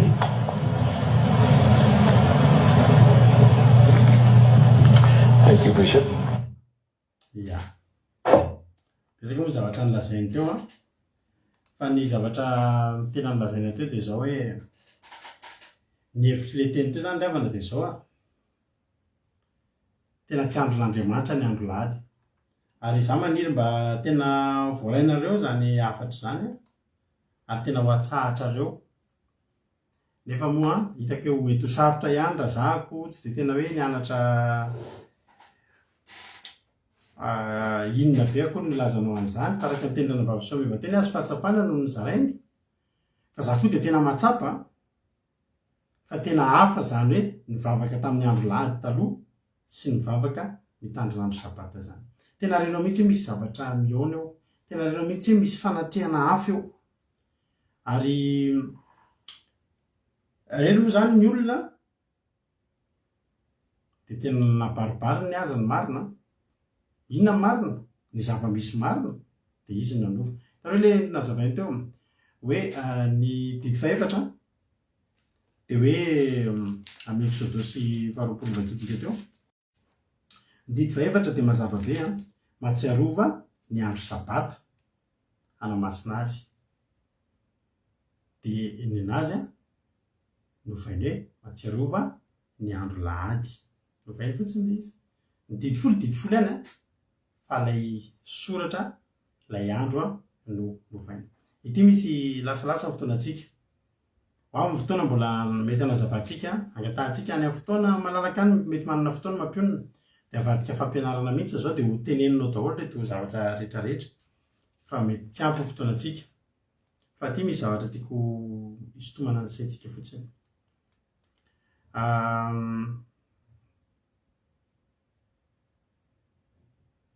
Andreo isika hijery ten'Andriamanitra amin'ny asan'ny apôstôly. Asan'ny apôstôly toko 17. Amaranam-paranantsika azy. Melohan'izay aloha teteanareo fotsiny hoe mbola tsisy laka $1000 tsisy navaly malaky ty ny androany. Iny lehilahy zany de nanome vonina nanome $1000. Ka nareo pasitera rehetrarehetra reo zany tokony mbaka $1000 any aminy raha afaka manapirofo. Raha afaka manapirofo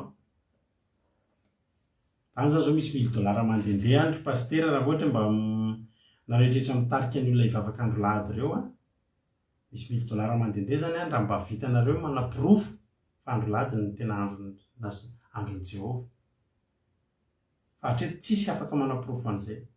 Tsisy.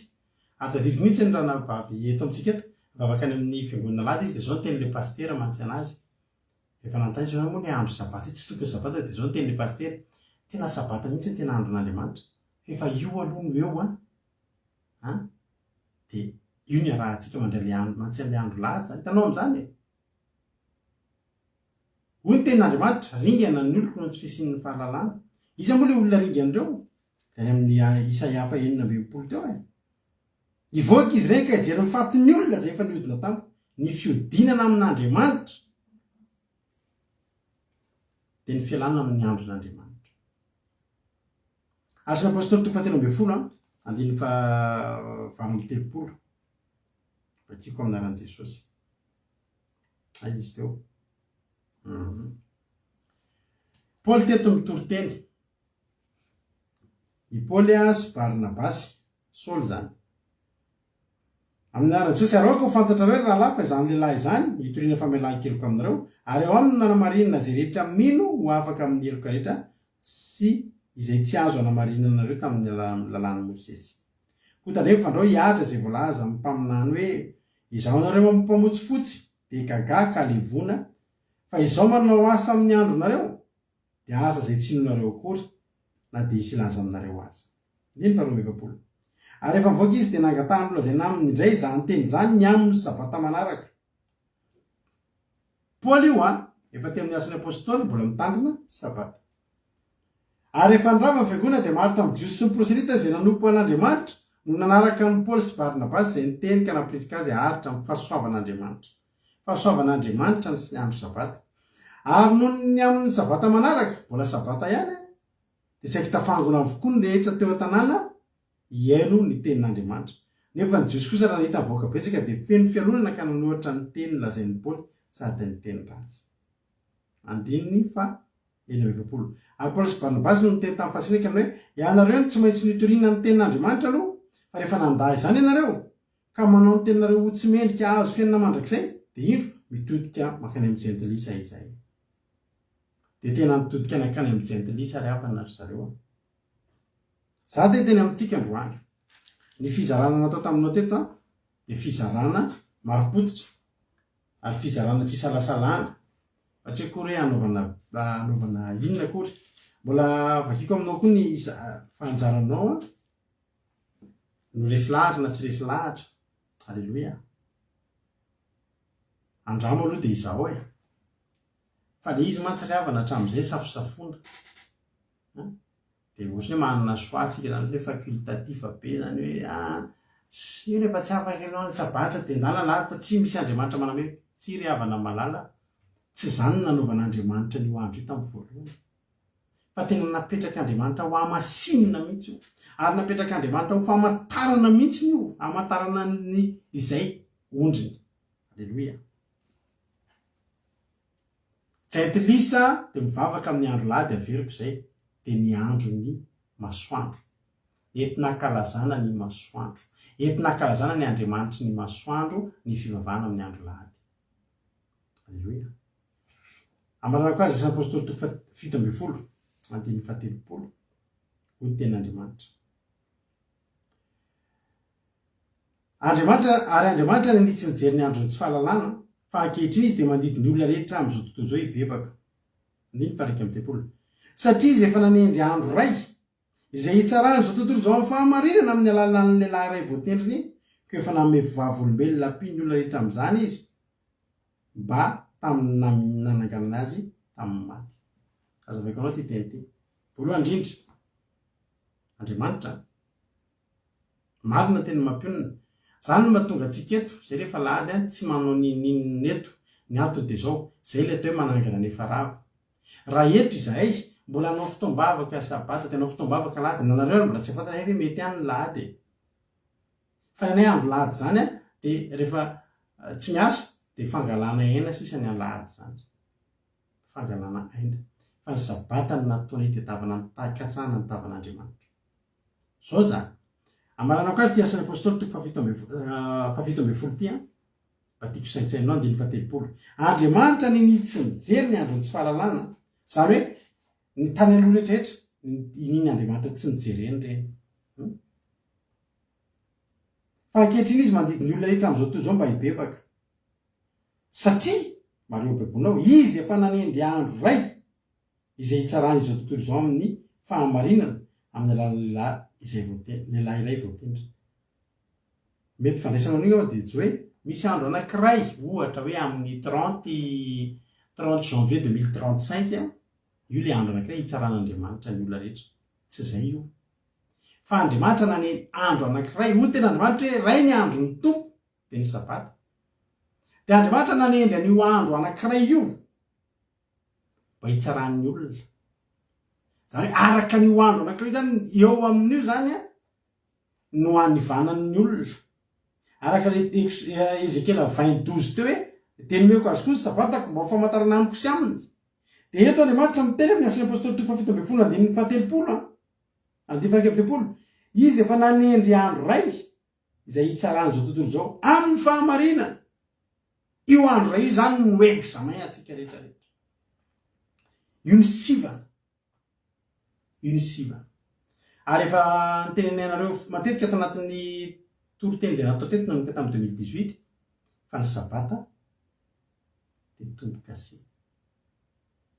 Ny sabata ry havana ny andro sabata dia sady mamasin'i Jehova no araka ny ao amin'ny Ezekela 20:12 teo nomeko azy koa ny sabata ko famantarana zany hoe famantarana zany asiana famantarana antsika dia hoy ny tenin'Andriamanitra ny amin'ny hoy ny tenin'Andriamanitra hoe mantsy andreo anjely izay nirahan'Andriamanitra aza mbola manimba ny tany aloha mandra-panisy koa famantarana amin'ny olona. Iny famantarana ny famantarana dia ny tombo-kase ary ny tombo-kase sy ny marika ny tombo-kase an'Andriamanitra sy ny mariky ny bibidia dia any anatin'ny andro sabotsy sy andro lahady io ihany. Ny tombo-kase an'Andriamanitra dia ny andro sabata, ny mariky ny bibidia dia ny andro lahady. Ary dia zao ry havana malala manaraka ny andro sabata daholo ny tsy fihinanana kisoa biby maloto didin'Andriamanitra. Manaraka ny andro sabata ny fanamasinana tena rehetra isan-karazany. Dia jereo vanjaranao mahita ny manaraka ny andro lahady rehetrarehetra.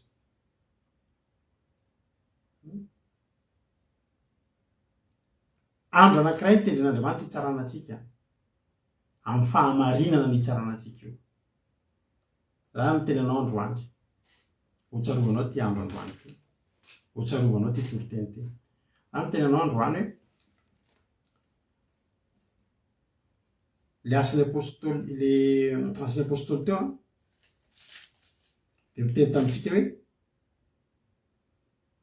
izy efa neny andro ray izay tsarany zao tontolo zao amin'ny fahamarinana amin'ny alalan'ny lehilahy ray izay voatendra niza le lehilahy ray Jesosy any amin'ny Luka 4:9 dia voalaza tenin'Andriamanitra fa tompony sabata ny zanak'olona.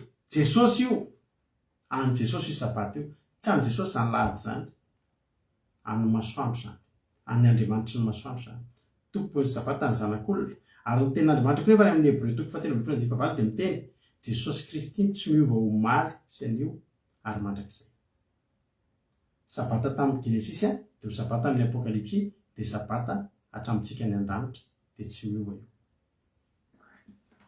Ianao vavaka lahady io miakohaka eo anoloan'ny bibidia ianao fa izay nitady teo. Miakohaka eo anoloan'ny bibidia ianao. Ary izao ny fitsofoanao fotsiny akohaka ao amin'ny andro lahady io dia efa fandraisanao sahady an'ilay mariky ny bibidiany amin'ny andronao. Dia ilay isa 920 dia ilay isa 9. Raha tonga ianao ekohaka amin'ny andro sabata dia men'Andriamanitra ilay tombo-kasihan'ny fahamarinana dia ho any an-danitra tsika ravana malala. Ho tahiny tompony antsika tsirairay avy. Faly ny zaranao an'izany ten'Andriamanitra any ary matoky sady mivavaka hoe Jesosy mba hataio mba ho tafiditra anatin'ireto olo reto zany teny zany. Tsy maninona afaka mbola andindinika ny tenin'Andriamanitra ianao na miantso an'ireny pastera tapipaizany ireny fa dia averiko ilay tenin'ilay mopera teo misy $1000 any miandry izay olona misy aminareo zany pastera tapipaizana be ireny fa tena misy $1000 any miandry ny olona izay afaka hanapirofo fa lasa sabata amin'izay lasa lahady amin'izay ny andro sabata ny andron'Andriamanitra. Hébreu 4:9 ilay izy toerana vavy nenamenisoa dia tahiny tompony antsika rehetrarehetra. Ny afatra aminao zany dia izao afatra ampitiavana be mihitsy. Zay tsy miteny anao andao hitandra sabata eto aminay. Eto amintsika eto dia en ligne eto. Natao hifampizarana eto. Ny mahatsara an'ity en ligne ity dia izao. Tsika rehefa mitory hoe tsy manao krismasy dia tadidinareo tsara rehefa isaky ny Desambra miaina be mihitsy ny olona mijery eto satria tezitra tsy manao krismasy. Dia izay rehefa en ligne ity na 10 nareo mijery eto fifaliana ho anay foana mbola misy mihaino eto. Mety ozy nareo tena mitsaratsara olona ny any vavakandro lahady zany dia very daholo ny ten'Andriamanitra no nenontsika teo. Fatandremo ry havana fitaka ny netin'ny devile eto amin'ity zao tontolo zao ty. Dia aza manaiky ho tavilatsaka anaty fandrika ianao. Tianao Jesosy miandratsika eo an-danitra ny seza fiandrianana. Alleluia. Alefako amin'ny groupe le vidéo teo mba rehefa mampino anaty groupe le vidéo teo mba ho hitan'ny olona rehetra dia zarao amin'ny havanareo katolika rehetrarehetra.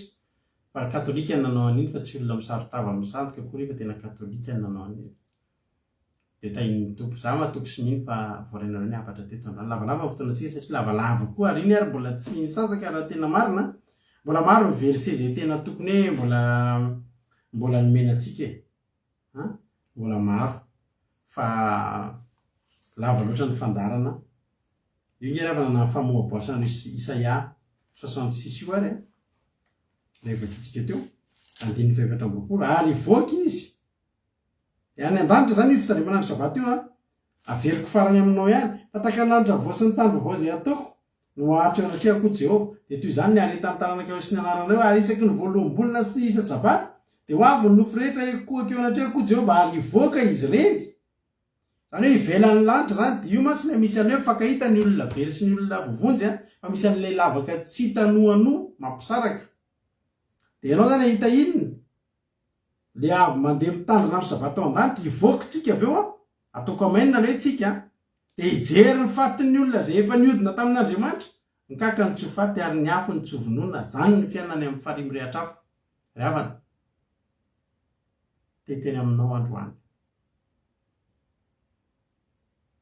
mahafinaritra eky na fitandrimanandro sabaty tena ataon'Andriamanitra hitanao mihitsy zao vena teo fitsara de ireo ankizy ireo mangatapitsiny nao anankiray am'ireo ankizy ireo any amin'ny afinafinany any amin'ny ampiandro ankizy anaty groupe zay manisy hoe manao nareo zany sabatsy karaha maina ve nareo mitandrina sabaty mahatonga nareo tonga foana sa ampitahory pastery nareo vao tsy afifaliana sambara zay manao ny andro sabaty ho fafinaretana ny ten'Andriamanitra ho tahin'ny tompany antsika rehetrarehetra mahereza tia lehibe nareo tena za matoko fa fampianarana kely mba renao eto de afaka nampy anao be dehibe mba tonga avatsika rehetrarehetra any an-danitra any fa zany ny tanjosika tsy ny fanasavanga ny fampitezitra na hoe ny fanenjika mety misy mite hoe manenjika manangana nefa rava isika manangana nefa rava isika io sa hoe tahin'ny tompo de Andriamanitra ne ho atsika tsirairay avy alleluia amen Sama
Halleluja. Marahantsika vavaka zany toriteny zany ry havana malala. Zany androany zavatra tiako ataonao fotsiny dia zao raha mbola tsy ao anatiny zany ianao dia araka ny anaran'ny fandarantsika hoe andramo fotsiny aloha dia izao hoe. Za nge zao tena mangataka aminao mihitsy hoe izao toetra nge zany toriteny zany amin'ny terinandro ity. Amin'ny terinandro tika anao manandrama ianao hoe amin'ny sabata ho avy zao amboary ny programanao hoe za Andriamanitra tena hitsahatra tsy hanao ninina fa hivavaka misehatra fahanao mivavaka eto. Zay manomboka amin'ny tapitra ny fandarantsika commencement maraina iny dia manomboka amin'ny eo amin'ny folo sasany eo miaraka ao anaty Zoom dia miara mivavaka tsika ao. Tsisy tambazana volana arenao fa miara mivavaka ao fotsiny tsika mitady an'Andriamanitra dia andramonge ka izao dia manaovanga ianao an'izay amin'ny sabaty dia amin'ny lahady nge tena atsara nge fandehananao any am-piangonana amin'ny lahady fiankofanao amin'io andro ny masoandro io dia jereva amin'izay ny herinandronao arina zay inona le niova. Tena angatahako aminao mihitsy zany hoe inona lay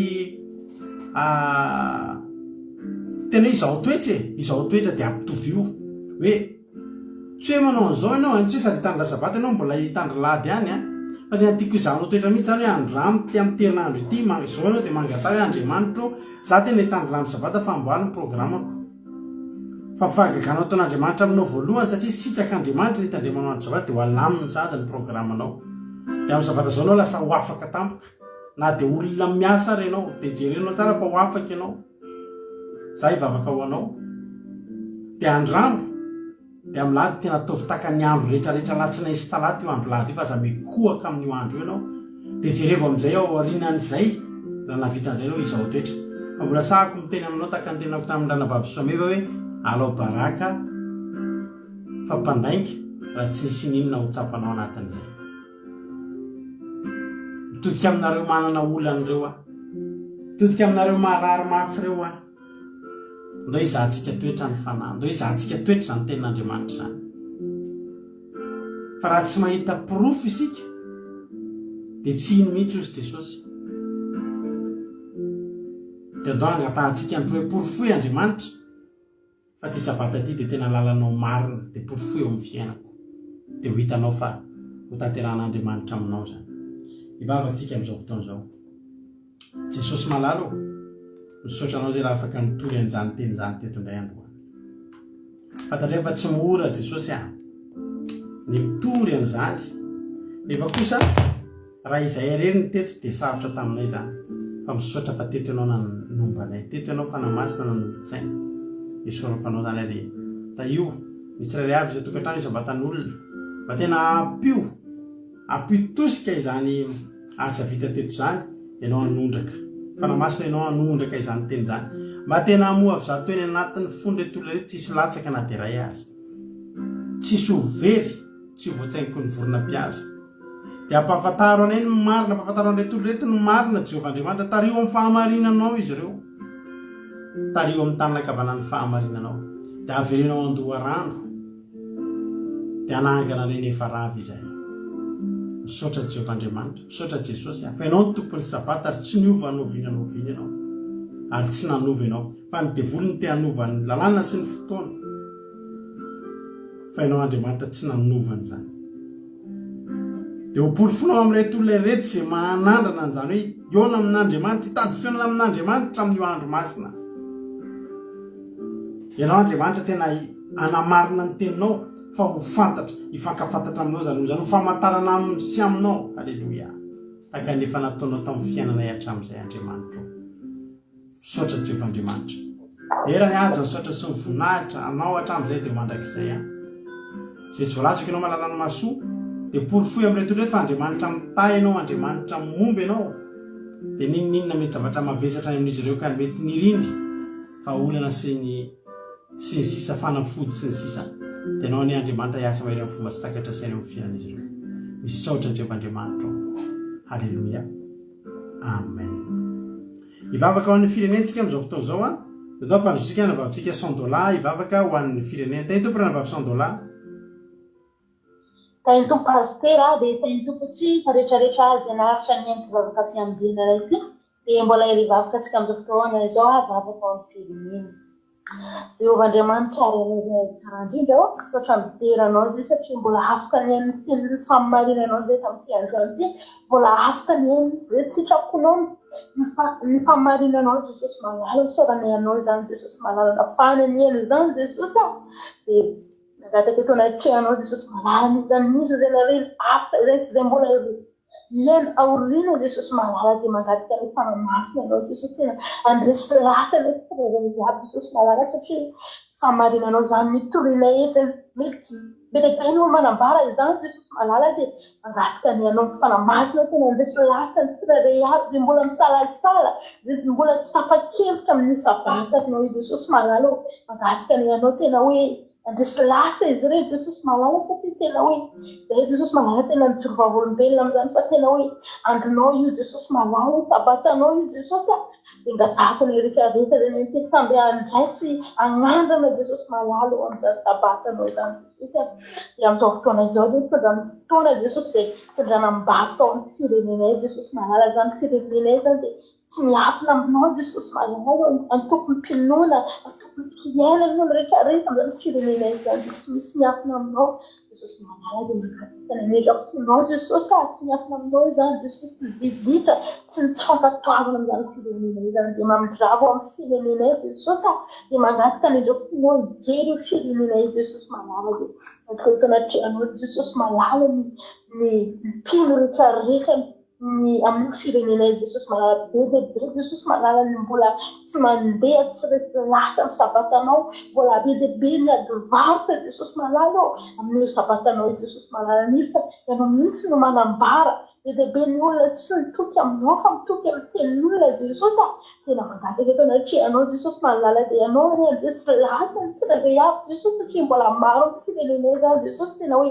tsy resy lasa Jesosy lasa malo be rehefa miresaka zany sabata izany Jesosy dia mangataka ny fanamasina anao minamagy ny tsirairay aby Jesosy ampafantatra sakafo maso mpanany malagasy rehetrarehetra Jesosy mahitady anao famarinana satria be ny fiangonana amin'ny Madagasikara-nay Jesosy nefa dia vitsy ny tena mahafantatra ny sitraponao ny sakafo tena mpanany tsirairay aby Jesosy fa tsy ho fahazarana koa fa tena hoe andeha araka ny sitraponao andeha araka ny famarinanao Jesosy malala satria dia niany ny sitraponao Jesosy Antipelapelakana anao zany vavaka Jesosy anao any andresy lasa satria zay tsy afaka manao ninina Jesosy raha tsy ny fanamasina anao nandresy lasa ny tsirairay aby Jesosy anao anome risky mba fanezany anandrana Jesosy satria raha tsy manandrana zay dia tsy mahafantatra Jesosy malala dia Antipelakana anao Jesosy malala dia mivavaka izany Jesosy malala dia raha isaraketo koa zay Jesosy dia mangataka ny fanatrehanao Jesosy tena